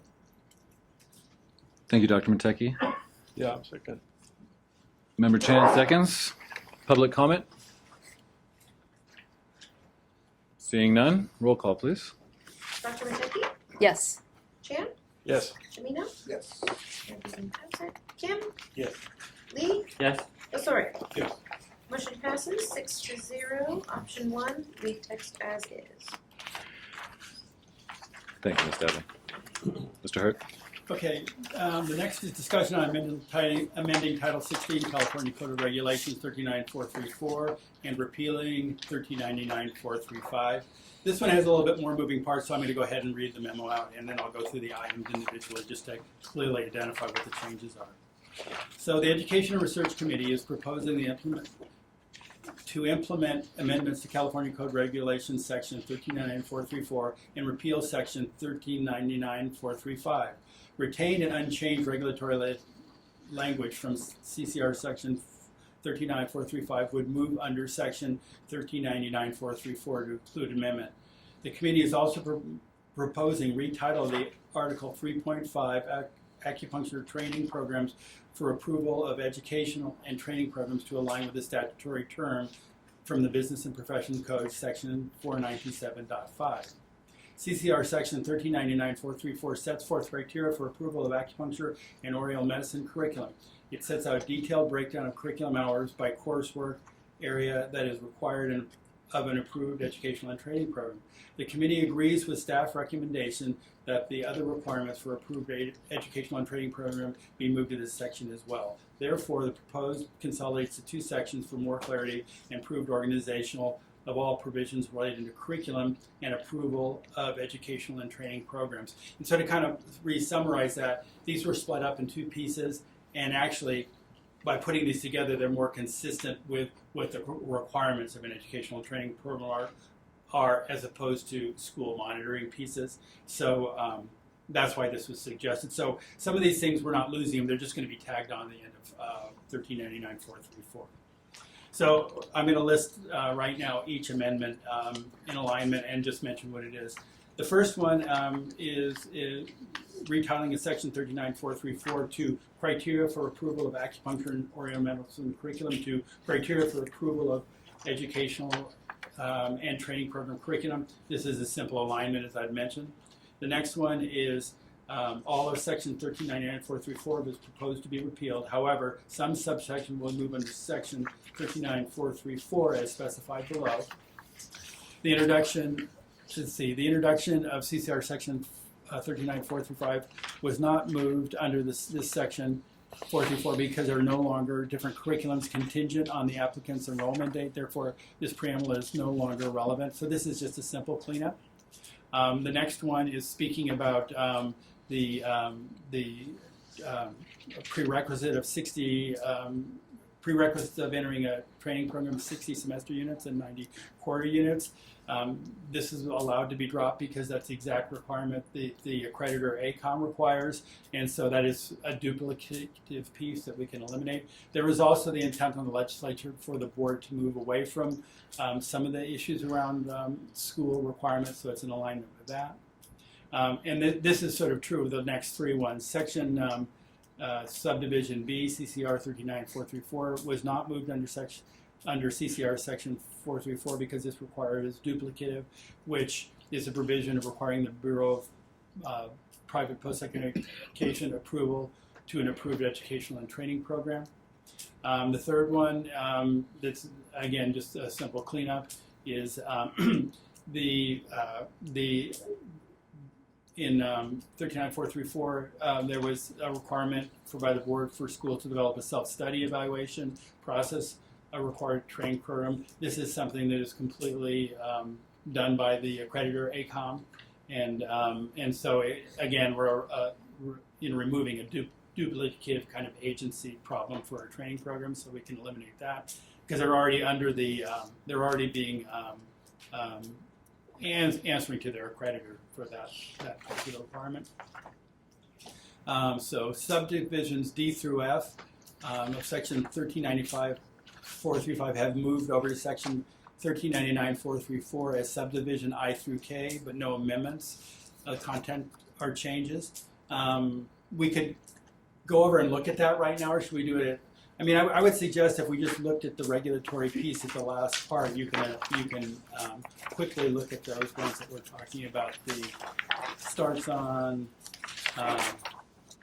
if the regulate go all the way to the end of that 434 section, it begins with I. And I thought I should just read those ones out because they are being retained. So these are the authority the board feels like they should retain. So number I reads as the director and supervisor of the clinical portion of a training program shall be a licensed acupuncturist in the state where the educational institution is located and with at least 5 years of licensed clinical experience in the practice of acupuncture and Oriental medicine. And the next one is course rails shall carry academic credit. So the next one is all instructors shall be competent to teach their designated courses by virtue of their education, training, experience. All facilities, all faculty credentials shall be equivalent to the course and degree level of being taught. Number L is Each educational and training curriculum shall develop policies and procedures to evaluate and award transfer credit to students for coursework and experience which is equivalent to current coursework and clinical instruction required. Such policies and procedures shall be defined in the school's catalog and shall include the following. Credit should only be awarded for coursework or by college level examination program, CLEP examination as determined by the board. And the reason this is one of the reasons for this one is all the other approval agencies, ACOM, BPP, accept this kind of training. And these are for just basically science courses only. There's very few courses that CLEP can offer in the traditional Chinese medicine. The next one is where coursework and clinical instruction were completed at an acupuncture school not approved by the board. The evaluation shall include an examination administered and retained by the school in the subject areas where the transfer credit may be awarded. The third one is where we're retaining transfer credit rules. Number 3 is up to 100% transfer credit may be awarded for coursework and clinical instruction completed successfully at another acupuncture school or college, which is an educational and training program, educational and training curriculum approved by the board. And then number 4 is 100% transfer credit may be awarded for courses completed successfully in the basic sciences, clinical medicine, case management, practice management, public health, professional development at the school approved under Article 6, commencing with Section 94885, Chapter 8 of Part 59 of Division 10 of Title 3 of the Education Code, or by accrediting agency recognized by the U.S. Department of Education. And if you'll notice with these ones, these are fairly California-specific requirements, and so they're retained for that reason. It's outside of the purview of ACOM currently. And then number 5, the entire record of the evaluation and award of the student's transfer credit shall be included in the student's academic file and shall be made an official part of the student record. And it's just required in record keeping. Let's see if that took us through. And I think that takes us through all the amendments there. So. Well, if you turn to the next page, you'll see all these, a number of these items crossed out. Actually, everything in 435 crossed out. Most of them moved into 434. Right. So if we go to the proposed language, it shows the 435 being eliminated, right? And before that, we show the 434 in its complete new amended form. And then the final piece of this one is the proposed amendment to regulate. We're proposing an amendment to the titling of the simple thing just for clarity. So it would be Article 3.5. It had read Acupuncture Approved Educational and Training Program. And just to read better, we dropped off the word acupuncture, and now it just will, the suggested amendment will, the titling of that particular Article 3.5 will read Approved Educational and Training Program. So it reads better and then it's aligned with statute.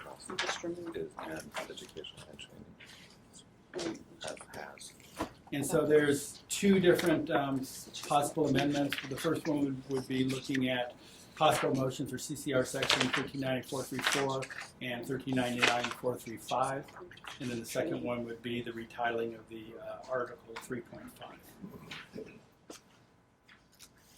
Any questions? Thank you, Mr. Hurt. Board members, that was a lot, but relatively technical. There was one thing that I wanted to bring our attention back to, which is the new 434, subsection L3. Up to 100% transfer credit may be awarded for coursework and clinical instruction completed successfully at another acupuncture school or college which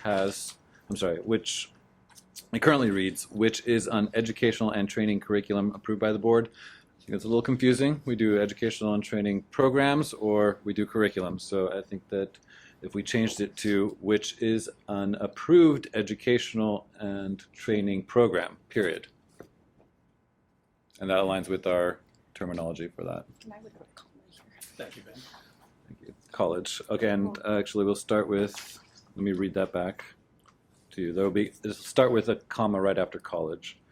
So it will now read, up to 100% transfer credit may be awarded for coursework and clinical instruction completed successfully at another acupuncture school or college, comma, which is an approved educational and training program. How does that sound? Does that sound all right? Does that sound right? Yeah, that's right. It aligns. It aligns now, yeah. So that'll be motion to approve as amended. As amended. Should we go that way? Yeah. Any questions or comments from the boards on this item?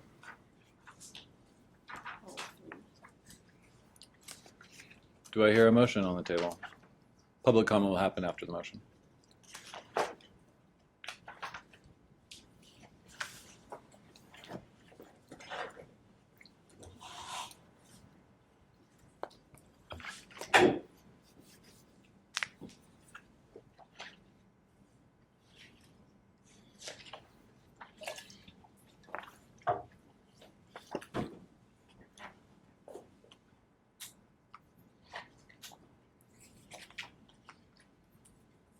So,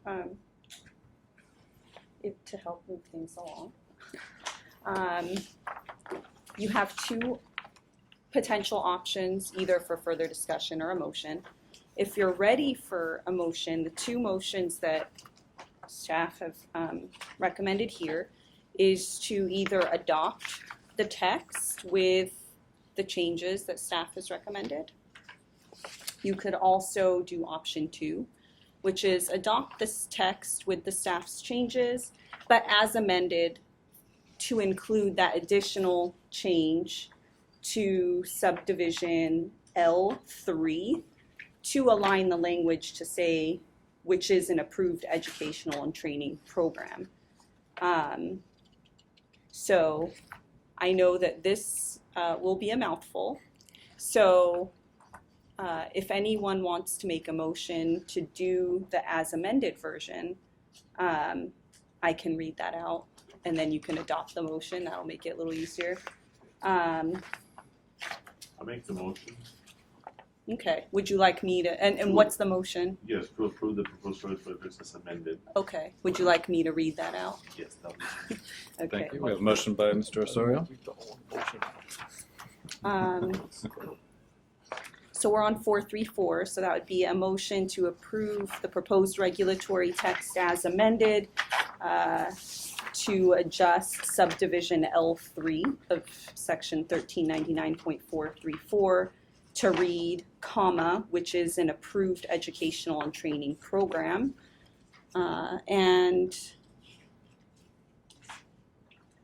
Also, it would include repealing of CCR section 1399.435, directs staff to submit the text to the Director of Consumer Affairs and the Business Consumer Services and Housing Agency for review, and if no adverse comments are received, authorize the executive officer to take all steps necessary to initiate the rulemaking process, make any non-substantive changes to the package, and set the matter for hearing.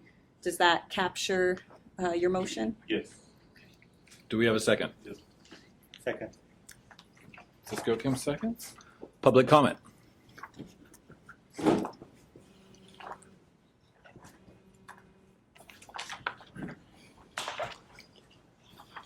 Good afternoon, members of the board. My name is Neil Miller, representing Cal APMA. As always, Jay's done a bang-up job getting things in line. And as you know, we are really pushing to coordinate things that are in regulation and statute and find more clarity. So the only comment, I mean, I'm reading it on the fly and read it pretty closely, but the only thing that really concerns me was the retitling of CCR section 1399.434 from criteria for an acupuncture and oriental medicine program to acupuncture educational and training program curriculum.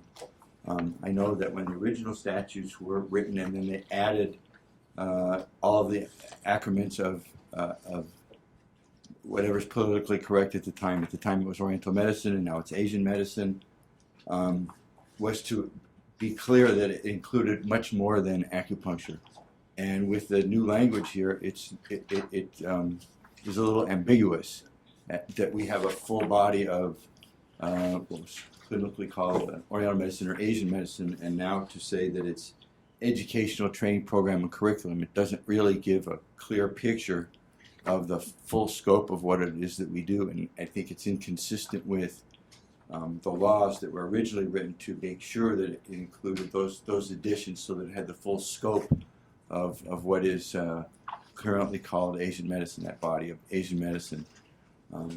When we named CalAtma, we tried to get away from Oriental or Asian, and we went with traditional medicine because that is what the World Health Organization and other world bodies are looking at this medicine. So perhaps my comment will have some weight before you weigh in on this, or you can approve the whole thing other than this and maybe have some more time to look at that, because I think it's a very important point for our members and for all acupuncturists and for the public to understand what it is that we do, and it's a broader scope. And I think that this is a little bit limiting and getting away from that. So perhaps the words traditional medicine can somehow be put into this. And other than that, really good job, Jay, always. Thank you for your time. Thank you for listening. Thank you, Mr. Mellon. Thank you. Any comments from the board? Our basis for this framing is to align with the statute of how SB 1246 changed from school approval to educational and training program approval. Now, we understand that there's this transition happening with the naming convention of the practice itself, but there hasn't been an agreement on that as of yet. And we do list acupuncture in the title. It's not like we're dropping it out, and we are the acupuncture board. So perhaps until there's a determination at the statutory level for a renaming, the board may consider moving forward with the proposed language. If we want to hold back to debate additional language, that is within the board's purview. Can I add something? Dr. Mateki? Yes. When Leela and E worked on changing the language and they took out the word Oriental everywhere that it was, this was a concern to the community at the time. And at the time they said, all right, we'll keep it in Asian medicine. And as you know, there's been a lot of push to have the board called acupuncture and Asian medicine, Oriental medicine, whatever it was. Traditional, right? And I think that it, saying short-sighted is not a good word, but that's kind of what it is it's short-sighted to pass something and then to come back. So although it's in line with things, this is one of those issues where regulation and statute and reality need to coordinate. So perhaps you approve of everything other than this piece, and legal can have a chance to look at it, and then we can figure out, does this need to be changed in a statutory level to be consistent with what the intent of the law originally was? Or, I mean, can you, that would be my suggestion to the board, is that everything else I thought was great. But this is going to be problematic, and rather than go forward and then try to backpedal something that you've already brought up today, why don't you postpone that piece of this to, the November meeting? And that way, the people have a chance to weigh in on this. Legal has a chance to look at it and maybe talk with the legislature and say, we agree this is something that we need to clean up on the statutory side or on the regulatory side, but so that they coordinate. So I would hate to see something pass and then have to come back and say, well, we already dealt with this.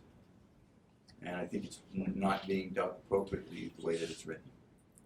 Thank you. And I think the profession would stand behind me. I'm the only one from all the different associations here, but I know this is a big thing that people have been really acutely aware of, and want to make sure that the public is assured of what it is that we do. Thank you. So, if the board does want me to weigh in,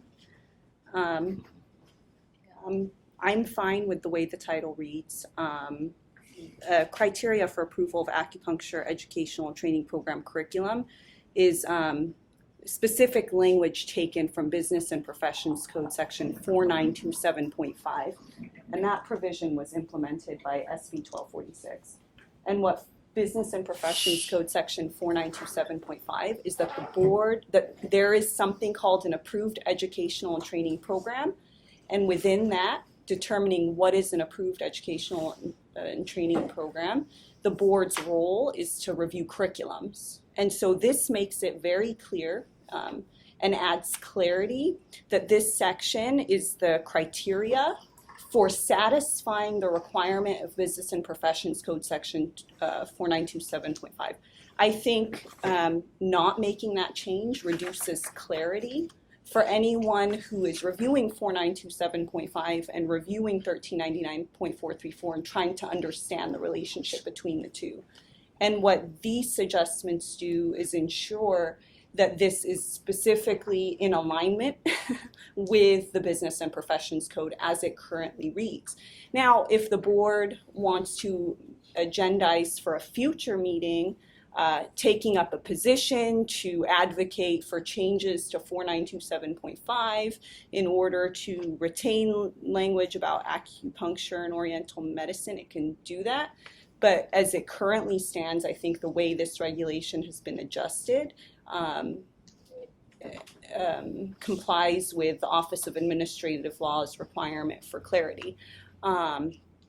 And I think to retain this old language just kind of reduces the clarity there and consistency with existing statute, which the board is obligated to comply with existing statute.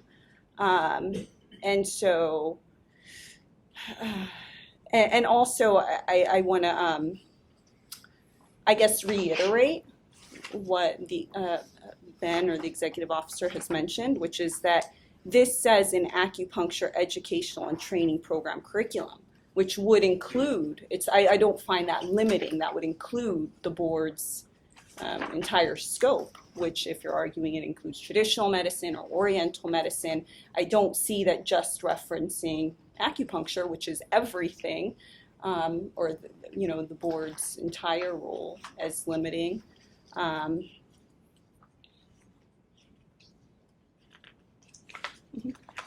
I think, an alternative, one option would just to delete the word acupuncture altogether, and that way you don't have a concern that, well, it's referencing just needling, as opposed to other parts of the Practice Act. I suppose that's one way to adjust the language.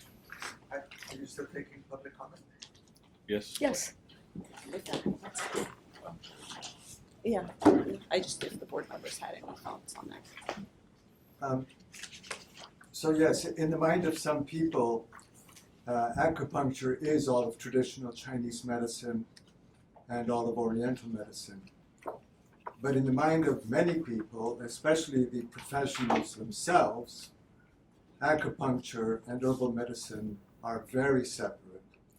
They are integrated within the concept of Oriental medicine or Asian medicine or traditional Chinese medicine. And this topic is actually very important. It's not minor. The reason is California has played a leadership role over its many years of history. And one of the leadership roles which has influenced other states, and more states are going in this direction, is that many states started with this medicine as acupuncture only. And more states are moving in the direction of Asian medicine, Oriental medicine, or traditional Chinese medicine. Those three terms mean the same thing.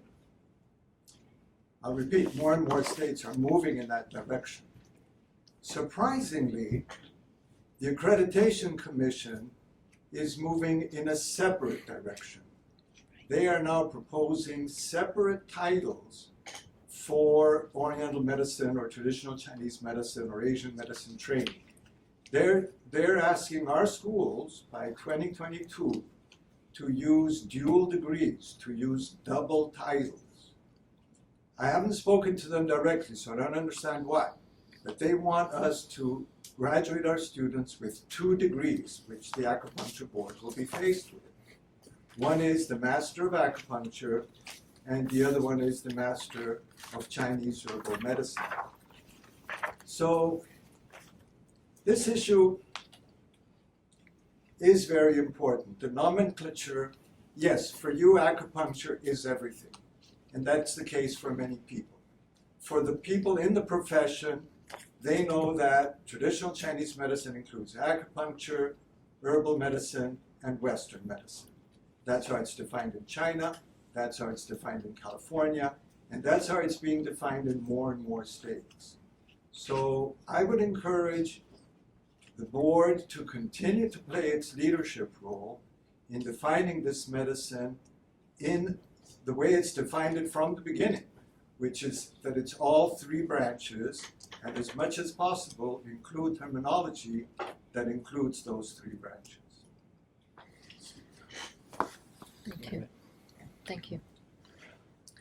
May I point out to the board that our statute actually, 497.5, just states approved educational and training programs. So if we wanted the ultimate alignment, we just remove acupuncture. And I think that might escape some of the challenges that were brought up by our commenters and allow the legislators as well as the board time to determine a satisfactory term to use to encapsulate the actual practice that California affords.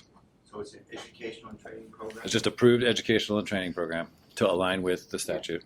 I agree. I think there are a few options for the board to consider, I think, that is resulting from this conversation. That it could say criteria for approval of educational and training program curriculum and not touch the issue of titling that. It could say criteria for approval, the way it currently reads, obviously that's another option. A third option being criteria for approval of acupuncture and then what I'm hearing is and Oriental medicine educational training program curriculum, or I'm kind of hearing that it could be a bit longer, and I'll let Jay weigh in on what that third option would look like, but I'm kind of hearing criteria for approval of acupuncture, Oriental medicine, and traditional medicine educational and training program curriculum. So that would be encompassing, I think, all three is what I'm hearing. So there, so Jay, do you have thoughts? I think Mr. Zeidman summed it up really well. I mean, something like traditional Chinese medicine, it encompasses everything, some term like that, as opposed the word approved educational and training program, I don't know where that came. I mean, I know it came from the legislature, right? But that's nothing. That's no term in the industry, right? So that's problematic at its value. Just write it there. Now, you can say it's such a general term, as Ben mentioned, that it will incorporate that. So to me, I think the simplest piece is just to drop the acupuncture, keep that there. There's a lot of processing, as we mentioned, with the accreditor changing it and the misalignment with California. And I think that that's a very developing situation, right? So I'm hoping for clarity in the future along that line, right? So I do think educational and training program is safe for now. And removing the acupuncture and just... Is that something that the board, I'm not on camera, but is that something that the board can let the legislature? Yes. Participate.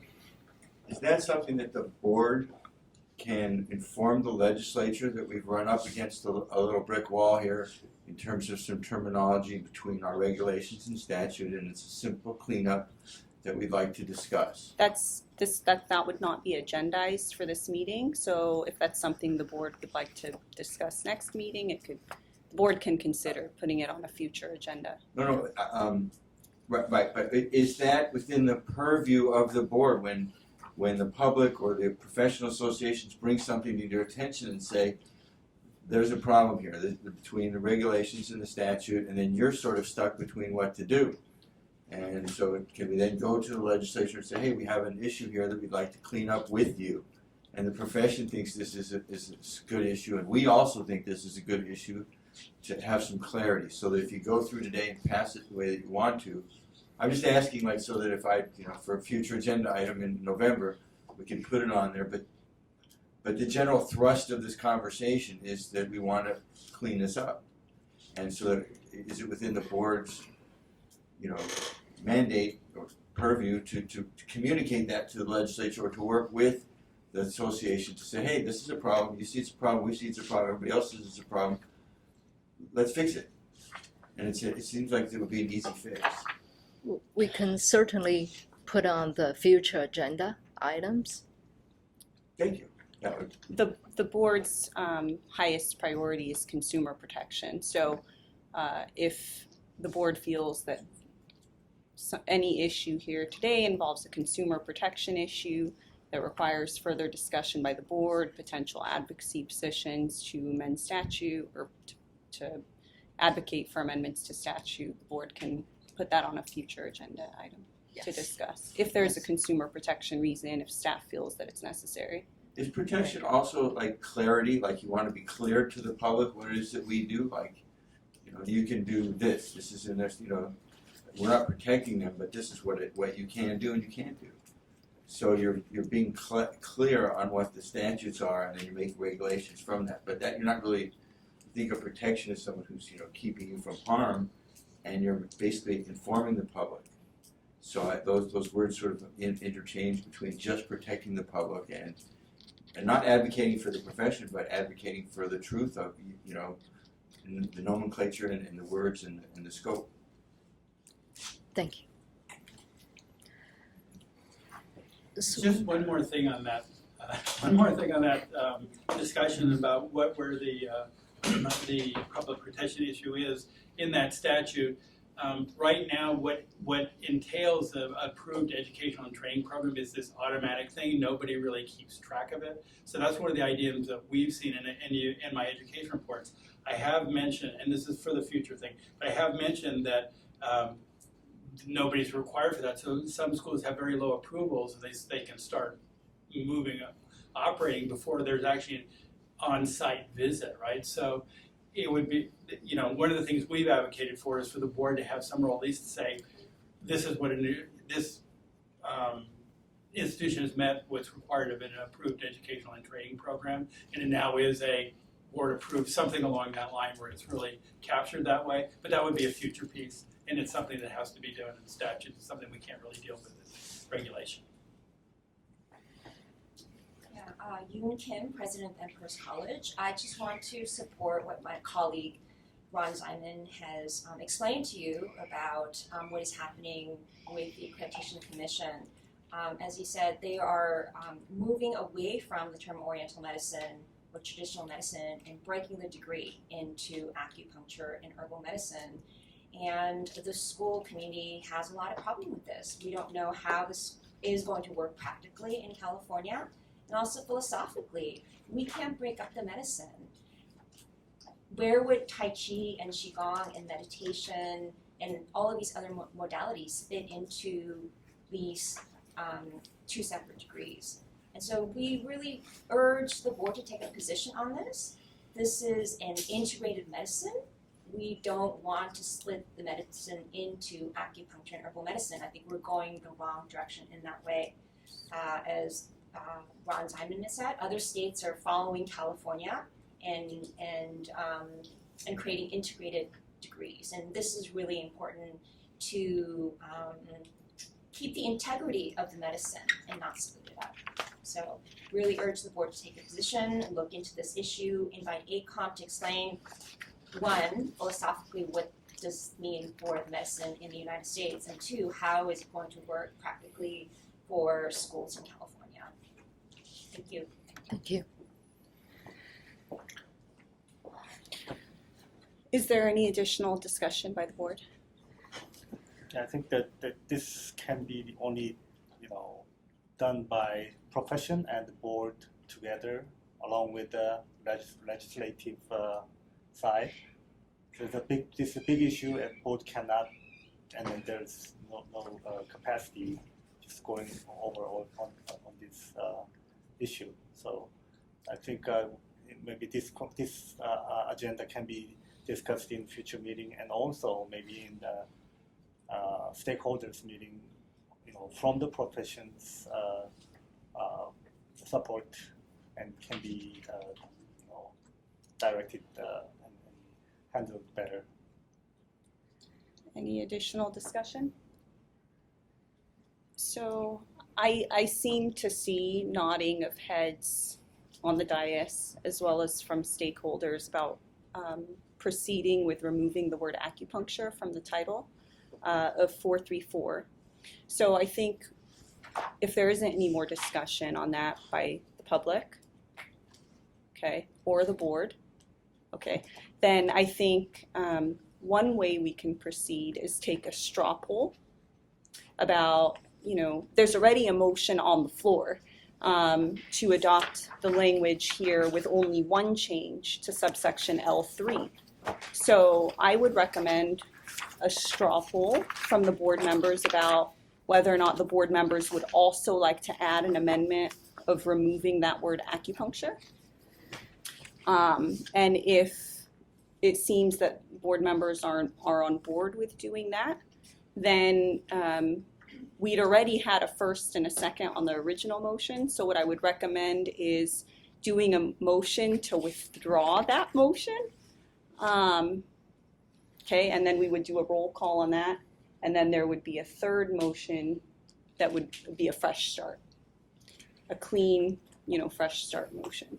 So does that sound like a good plan to everyone, Dr. Mateki? Yeah. Yes. Remember? Yes. Okay. Straw poll. Straw poll? Okay. How many? We're just raising hands, right? Yeah, you could do either way. Would you like to do it by hands or roll call? By hand. Yeah, okay. All in favor of also removing the word acupuncture from the title? Raise your hand, Raise your please. hand if that's what you want. Is that everyone? 1, 2, 3. 6. Okay, perfect. Okay. Does anyone want to motion to withdraw the previous motion from the floor? That's all you have to say. I'll make a motion to withdraw the previous motion. Okay, do we have a second? Chimino seconds. Roll. Public comment.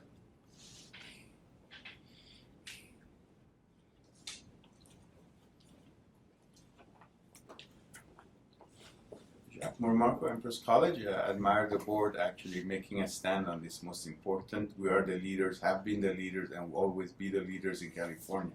So we need to show the nation what we're about. So thank you for being strong on this point. And thank you, Jay. Any further public comment? Seeing none, roll call vote, please, to dismiss the previous motion. Okay. Dr. Mateki? Yes. Jan? Yeah. Chimino? Yes. Harvey absent. Kim? Yes. Lee? Yes. And Osorio? Yes. Thank you. We're dismissing the previous motion. Motion passed. Do we have another motion on the table? To approve the proposed text as amended today, including section L3 as specified, and also removing acupuncture from the title of section 434. And then also the rest of it, which is, I don't need to reread it, but that bit about directing the staff and taking Indeed. all steps necessary to initiate the rulemaking and make any non-substantive changes, set the matter for hearing. I adopt the motion. Dr. Mateki motions. Do we have a second? I'm a second. Yeah. Mr. Lee seconds. Public comment. Seeing none, roll call vote, please. Okay. Dr. Mateki? Yes. Chan? Yeah. Chimino? Yes.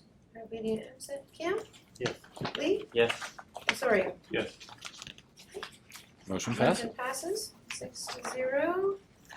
So we'll make changes to L3 and remove acupuncture from the title of the Thank you, Ms. Stadley. So we move on to possible motions for retitling of Article 3.5.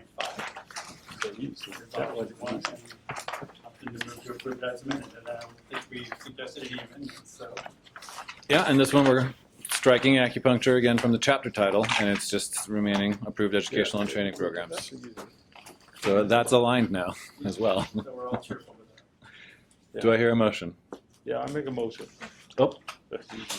Just that there. I'm sorry, was that Chance?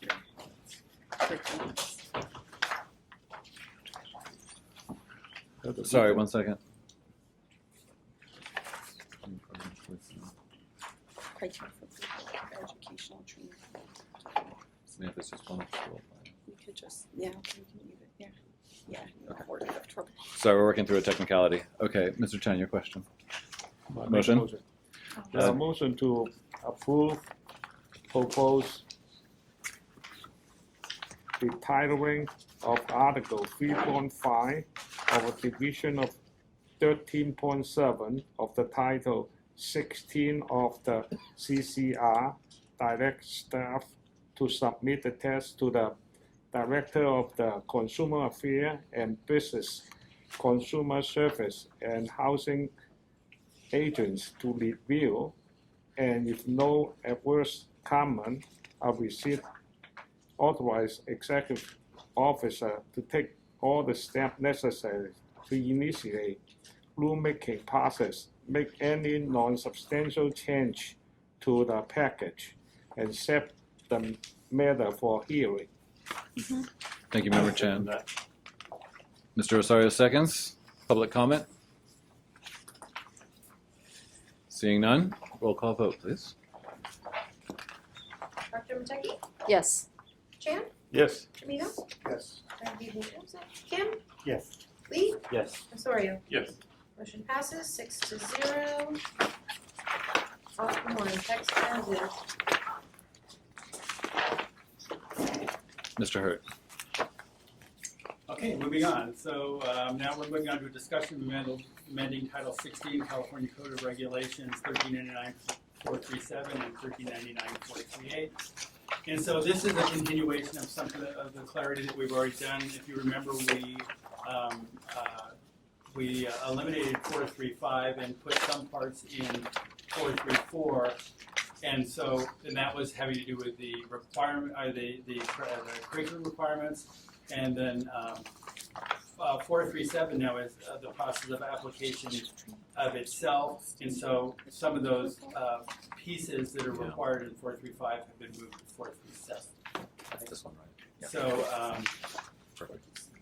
yeah. So again, 437 application process itself, and then the final piece is.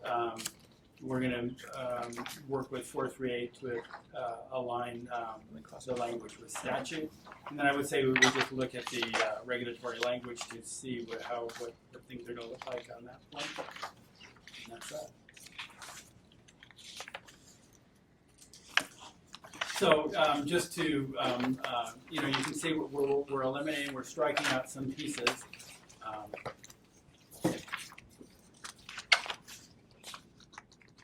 I'm tempted to read the regulation. What do you think? Go for that? Okay, so 437 will start off with, we're going to strike requirements. It'll be application process for board approval of curriculum, so that's adding clarity to what's really going on here. And then each education and training program seeking board approval of its curriculum shall submit an application for board approval of curriculum on a form provided by the board. The application form shall be request information and documentation described in subsection F. Let's see. So then we're striking all these elements. I'm not going to read through those ones. And in subsection B, we're going to say it will read: an application shall be deemed received and complete pursuant to Business and Professions Code section 4927.5. Subdivision B, when the board has received a complete application including form and all information and documentation is divided in subsection of this regulation.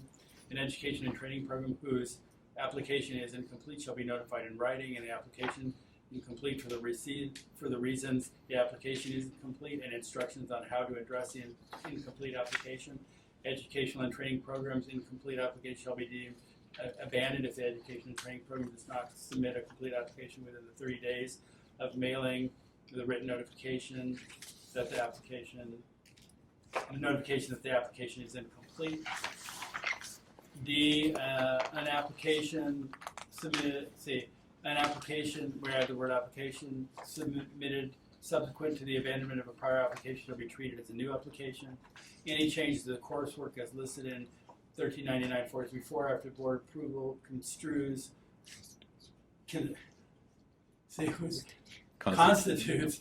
a new curriculum and requires board approval pursuant to Business and Profession Codes 14, section 4927.5. The approval shall be attained prior to implementing a new curriculum.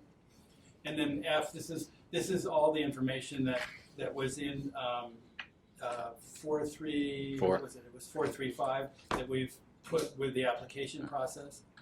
And so for all education and training programs requested for board approval of curriculum, the application will be described in this section as followed. General information, application date, legal name, current address, identifying physical location of the school campus, mailing, address, phone, yada yada. Number 2, course by course, list of required curriculum, academic year, completed course by course list for each course that meets the board requirements for coursework with course number and the program's course catalog. And these are just the details of the application, the clock hours, the course unit to document the curriculum meets the requirement of section 139434, total clock hours for each major subject area is set forth under section 1399.434. Curriculum is set forth under section 1399.434, and total program clock hours. Number 3, a list of all courses in the program and a list of courses in the program requested by the board, approval of curriculum with course number and full title,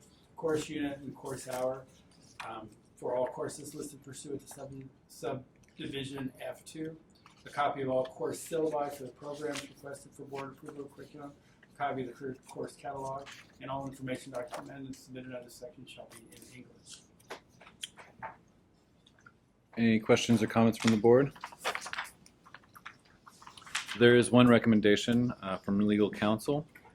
Would you like to introduce that? Yeah, so for subdivision F, so we're looking at 1399.437, and then for subdivision F, this is a completely new added section, Right. essentially to describe a form rather than incorporate the form by reference. That's right. Yeah, Thanks so for the clarification. that's what I wasn't trying. Yeah, but there's so with subdivision F, it reads for all educational and training programs requested for board curriculum approval, and I thought it would be a little clearer to reword that to for all educational and training programs requesting ing board curriculum approval, and deleting that word for. And definitely feel free to let me know if you think that does or doesn't add some clarity, I think. Well, the other thing that I missed mentioning is the reason we're spelling out that rather than putting our forms in by reference, we're just listing what's required so that if we automate or whatever, it's an easier process for the board to create application processes. Yeah, we wouldn't have to continually redo our regulations because we're just saying what we want on the application. And then Salwa's recommendation, I think it sounds clear, requesting board curriculum approval. So it would read for all educational and training programs requesting board curriculum approval, the application described in this section shall request the following. That sound okay? Would any members like to make a motion?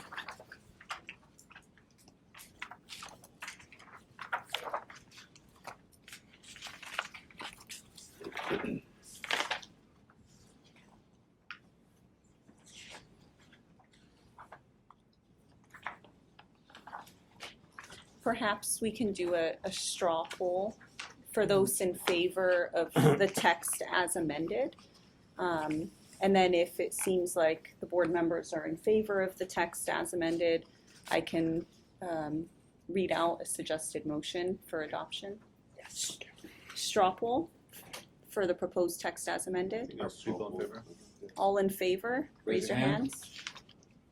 Okay. All right, thank you. So I'll read out the suggested motion.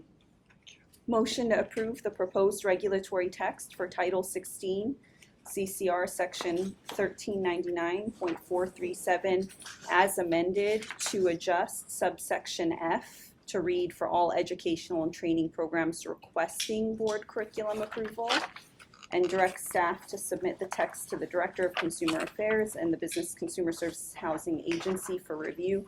And if no adverse comments are received, authorize the executive officer to take all steps necessary to initiate the rulemaking process, make any non-substantive changes to the package, and set the matter for hearing. Does anyone wish to adopt that motion? I adopt that motion. Do we have a second? I second that. We have a motion by Member Kim and a second by Member Osorio. Public comment. Seeing none, roll call vote, please. Dr. Matecki? Yes. Chan? Yes. Camino. Yes. Parvati absent. Kim. Yes. Lee. Yes. Osorio. Yes. Thank you. 6-0, motion passes. We're doing option 2 as amended, amending section Thank you. So moving on with section 1399-438, suspension or revocation of approval. The committee is recommending minor changes to cleanup of this regulation aligned with the statutory term and the intent of Business and Profession Code, section 4927.5. The committee is recommending the word curriculum be added to the sentence regarding the board's authority to deny or place on probation, suspend or revoke or grant approval to programs curriculum. This will provide more clarity in setting the board's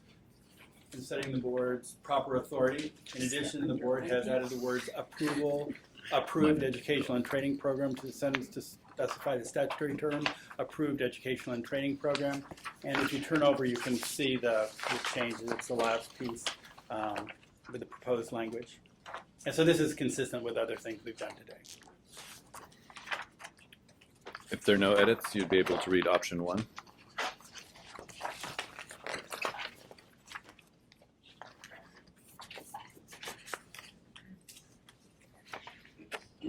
Any questions or comments from the board? Or do I hear a motion? I'll make the motion. A motion to approve the proposed regulatory text for Title 16 CCR Section 1399.438 to direct staff to submit the text that the Director of Consumer Affairs and the Business, Consumer Services, and Housing Agencies for review, and if no adverse comments are received, authorize the Executive Officer to take all steps necessary to initiate the rulemaking process, make any non-substantive changes to the package, and set the matter for hearing. Thank you, Member Tomino. We have a motion. Do we have a second? I'm second. Mr. Channon, Member Channon seconds. Public comment? Seeing none, roll call vote, please. Dr. Matekis? Yes. Chan? Yes. Camino. Yes. Parvati absent. Kim. Yes. Lee. Yes. Osorio. Yeah. Yes. Motion passes 6-0. Option 1, keeping the text as is. Thank you kindly. Okay, moving on. Discussion of amending Title 16 California Code of Regulations 1399-439. And so this is a continuation of our cleanup. I'm going to go through this in more detail because there's a number of different items in here. But actually, this was one of the ones I was referring to that came from that 435 piece. That was the elements were really more about school monitoring have been put in here. I'm going to go through it a little bit more carefully here. The Education Research Committee is recommending the title of CCR Section 1399-439 be amended to read Educational and Training Program Curriculum Monitoring Records and Reporting to clarify the board's authority over curriculum and not schools themselves. CCR Section 1399-439 relates to school annual reports and requirements for this process when it was in existence. Since the board no longer has authority over training programs themselves or an institutional level, there are some necessary changes to make in order to provide proper authority over curriculum improved educational and training programs as defined under Business and Profession Codes, Section 4927.5. Below are the recommended changes, CCR Section 1399-439. So the first element is for alignment. It's the title section 1399-439 has been changed to school monitoring records to educational and training program curriculum monitoring. Terminology, the next bullet point, terminology has been aligned with statute, changing acupuncture school to educational and training program under subsection A. Again, just simple alignment. The committee also is recommending moving. No, this is actually something that we're adding, or it's a change in terms of how schools report, and it's talking about how they're reporting curriculum rather than their annual reports or anything like that. So the committee is also recommending moving up the reporting period from 60 days after the close of the school's fiscal year to 90 days prior to the close of the school's academic year. Moving the reporting period up allows the board more time to review any curriculum changes part of the start of the school's new academic year. Academic year was specified instead of fiscal year because changes to curriculum are planned and aligned as part of an academic year versus the end of the school year. Okay. Reference to the application for board approval of curriculum as defined by Section 1399-437 was added to specify that an approved educational and training program communicate annual curriculum changes through the same form used to apply for curriculum approval. That sort of memorializes that process. Course catalogs were deleted because it's already part of the application process that we've covered before. It's required when they're doing their curriculum change or applying for curriculum approval. The next bullet point, currently the board requires approved educational and training programs to communicate any changes in faculty. However, the board only has criteria related to clinic supervisors. Therefore, staff has removed faculty and replaced it with clinic supervisors that allowed the board only to receive information about changes to clinic supervisors.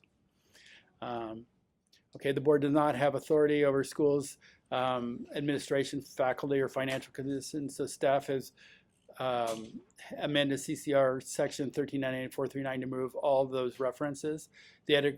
Currently, those duties are already under the purview of the Accreditation Commission for Acupuncture and Allergy Medicine, ACOM, and the Bureau of Private Post-Secondary Education. They oversee those areas, so it's getting out of duplicative agency review from the schools without suffering any quality of oversight. Next bullet point, a minor change to subdivision B, changing the word school to curriculum. It's a simple alignment issue, and it's the board's authority to review a curriculum, not the school itself. Subdivision C has been revised for clarity, so it's understood that all student records should be maintained in English. And this is just an example of a simple rewrite that is more clear when you read it. Subdivision D has been removed because the process of approval education training program communication of changes to curriculum have already been addressed under subdivision A. Okay. That's that.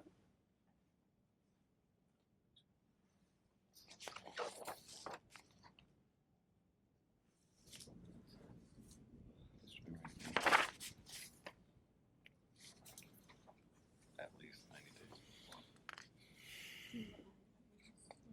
I think that might be.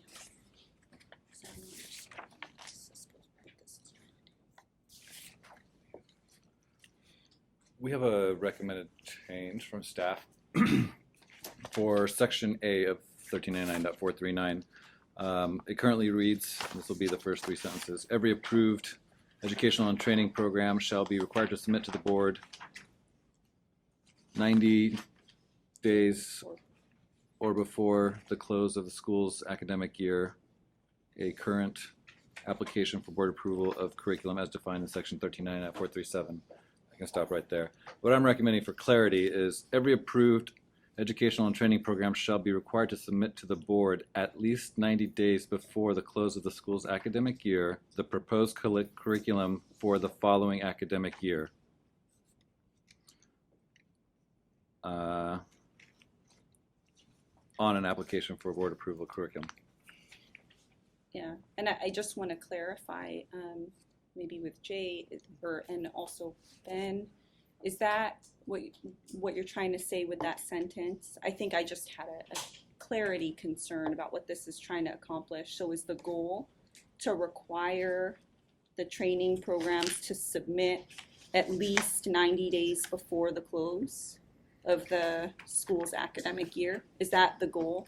I think it might be easier to frame it that At least 90 to days submit before. their proposed curriculum for the next academic year 90 days before the close. The idea is previous that one. the curriculum, any curriculum changes would be captured before that academic year started.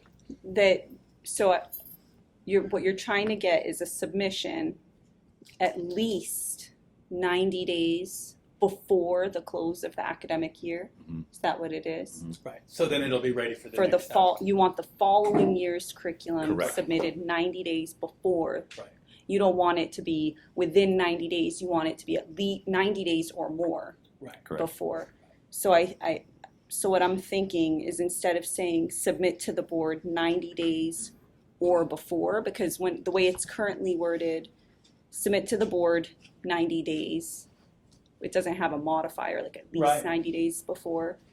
And it just says or before. So is it 1 day before? You know, because it says or before, but it doesn't specify how long before. So that's the reason for the change. So instead of saying submit to the board 90 days or before the close of the I school's see what you're saying. academic year, it would just You be. can choose one or the other, right? Yeah, is it at least 90 days before, or is it just before? Because right now it's an or before, and it doesn't No, I specify. think it's at least 90 days before. At And one of least the ideas is to 90 days. align with the idea that the training programs report curriculum changes before they implement them. Okay. And then I think on top of that, Ben had an adjustment to the latter half, a recommended adjustment to the latter half of that sentence. Mm-hmm. The proposed curriculum for the following academic year on So can you read it out, Sure. maybe? Shall be required to submit to the board at least 90 days before the close of the school's academic year, comma, the proposed curriculum for the following academic year on, and then back to an application for board approval of curriculum as defined by section 1399.437. Does that make sense? Can you read it again? The Uh-huh. proposed The proposed curriculum for the following academic year, comma, on the application, I'm sorry, on the, and then resume with the text. Okay, so that would involve deleting original text, which is a current course catalog with. Mm. Is that right? Oh yeah, we are deleting a current, right, because we're asking for the next year. So yeah, Just taking an opportune moment to clarify things on the fly here. yeah, It's This is our process. self-testing ourselves. right, Is that what you were wanting, to delete the current course catalog? correct. Because we don't want the current one if it's for the next year. Right. Oh, okay. Oh, yeah, good point. Good catch. So I apologize. This is a little bit confusing. I can repeat that sentence. So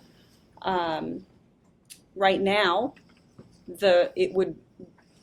what you see before you, it would read, every approved educational and training program shall be required to submit to the board 90 days or before the close of the school's academic year, a current course catalog with application for board approval of curriculum as defined in section 1399.437, and a letter outlining any courses. That's all one sentence. It's kind of a long sentence, but it continues. But the recommended additional amended changes are: every approved educational and training program shall be required to submit to the board at least 90 days before the close of the school's academic year the proposed curriculum for the following academic year on the application for board approval of curriculum as defined in section 1399.437.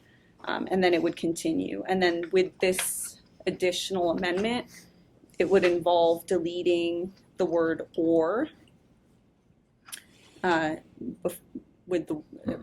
of the word before, and it would involve deleting the current. So that or was actually an underlined added text, so we would just be deleting our own added text there. And then, but we would also be deleting the original text, a current course catalog with, in order to make the additional amendments. So that would be a strike through. Does that make sense? Does anyone have any questions about that? Yeah, I do. So you're saying 90 days before the start of the following year? Are you telling them that they have to have it done at the end of the school year, so let's say the end of May, you're basically requesting it to be done by March, that they're submitting it to you? Right. Right. My understanding, and the schools can clarify, that normally the academic year starts in the fall. Is that correct? It's not standardized? Professional schools usually go continuously. So when you put out a new course catalog, Undergraduate, which does. So it continues for the trimester. We accept students year-round.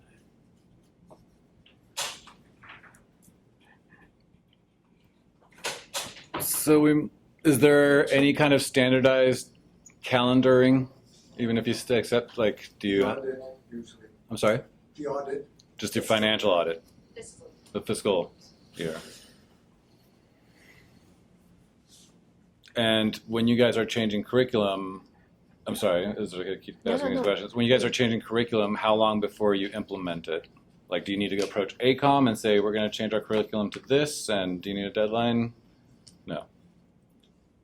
Some states require that to go through the state process, right?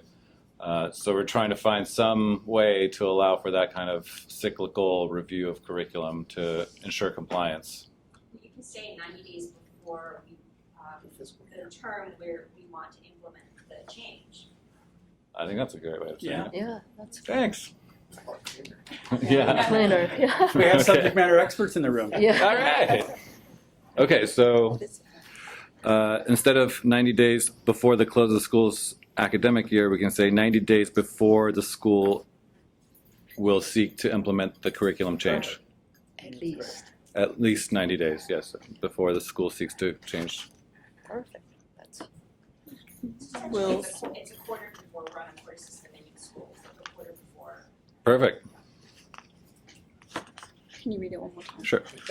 Every approved educational and training program shall be required to submit to the board at least 90 days before the desired implementation of the new curriculum, comma, the proposed curriculum, or no, I'm sorry, that's gonna be too messy. that's going to be a lot. Maybe write it out. Yeah, okay. So shall submit to the board at least 90 days There's no time like the present. before the implementation of the new curriculum, the proposed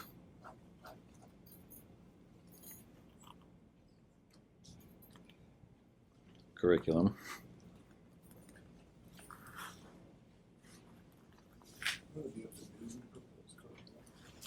Sure. Newly proposed curriculum 90 days prior to the newly proposed curriculum. on the application. Okay, let me try reading this back. Every approved educational and training program shall be required to submit to the board at least 90 days before the implementation of the new curriculum, the newly proposed curriculum on the application for approval. So let's see if we can tighten up that last little bit. Before the implementation of shall.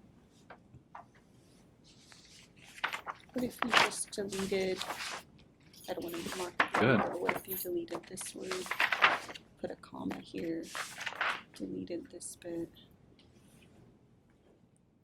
And put a comma.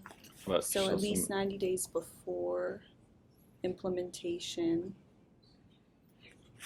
And then say the shall submit the newly proposed curriculum, something like that. I don't know if it's, every approved educational and training program shall be required to submit to the board at least 90 days before implementation. The newly proposed curriculum. Works for me. The newly proposed Curriculum. curriculum. On the application for board approval of curriculum. Mhm. So you would delete all of that. Shall we read that back? At least 90 days before. Thank you for your patience.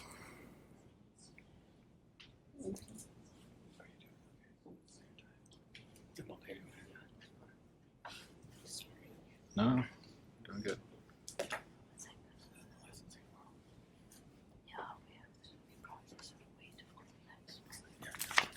Okay, so sorry, I'm gonna start again. Please. This is subdivision A of 1399.439. Every approved educational and training program shall be required to submit to the board at least 90 days before implementation the newly proposed curriculum on the application for board approval of curriculum as defined in section 1399.437. And then it Perfect. would continue from there. That sounds Does better. that? That sounds clear. Right. And it targets real items on the school's part. Okay. And then the only other thing is, it can be left the way it is. In reading it, it sounds like a lengthy sentence, so you may be able to break it up at that "and" by saying, To also include. and say, every approved educational program shall also include, just so that it's maybe not quite as long, but, or you can leave it as is. How would board members like to treat that? So what I was mentioning is that there's, so we're still looking at subdivision A. And in subdivision A, after it mentions section 1399.437, there's an "and." And then it identifies, I think, two more things: a letter outlining any courses added, deleted, or significantly changed from the previous year's curriculum. Then it has another and any changes in clinical supervisors. So subdivision A is capturing three things: a curriculum for the essentially for next year, a letter outlining courses added or deleted, and then the third thing is changes to clinical supervisors. So it's describing three things, and it includes, I think, two ands, and it's just a very long sentence. So I was saying that first "and" after section 1399.437. I see. Here. I was thinking that potentially could be a period and a new sentence. Right. But, up to you all. I don't know if this were cleaned up, if I would feel differently, but that's one thought I wanted to throw out there for board discussion. Are board members okay with that? And going with her thought, would you put a period or just say additionally a letter outlining the year's curriculum and changes, and that would clean that up, Or we can say, so something wrong. period, the application shall also include a letter outlining, Yes. I like that. That's I better. like period, the application shall also include, and then resume the text. Members, is that clear? Yes. Perhaps, is there any more member discussion? Perhaps a straw poll to see, does everybody like all of the amendments that we've discussed? Yep. Raise of hands. Got 6. Okay, so I can read out a suggested motion for this one. Yes. Please do. Let's see if I can do a miracle. Rainmaker. So, possible motion here. I think we're just looking at one statute for this motion, right? Correct. Okay, Just so motion to approve the proposed regulatory text for Title 16 CCR Section 1399.439 as amended to subdivision A to read: every approved educational and training program shall be required to submit to the board at least 90 days before implementation the newly proposed curriculum on the application for board approval of curriculum as defined in section 1399.437, period. The application shall also include a letter, and then it would continue from there. Okay. Direct staff to submit the text to the Director of Consumer Affairs and the Business Consumer Services and Housing Agency for review. And if no adverse comments are received, authorize the executive officer to take all steps necessary to initiate the rulemaking process, make any non-substantive changes to the package, and set the matter for hearing. Are there any motions to a motion that, any adoptions of that motion? Adopted by Francisco Kim. Do we have a second? I second that. Mr. Member Osorio seconds. Public comment? Seeing none. Roll call. Dr. Matecki? Yes. Chan? Yes. Peter? Yes. Kim? Yes. Lee? Yes. And Osorio? Yes. Motion passes 6-0. As amended, section A. Thank you, Madam Sadler. That brings us to the conclusion of item 20. Okay, excellent. Shall we? It's okay. There we go. It's okay, right? So we can just call for the vote then? Sure. Okay. Yeah. So we have a board member have to catch the flight, so this is concluded for the day one of our acupuncture board meeting. And So recess. recess at 5:31. Okay. Thank you.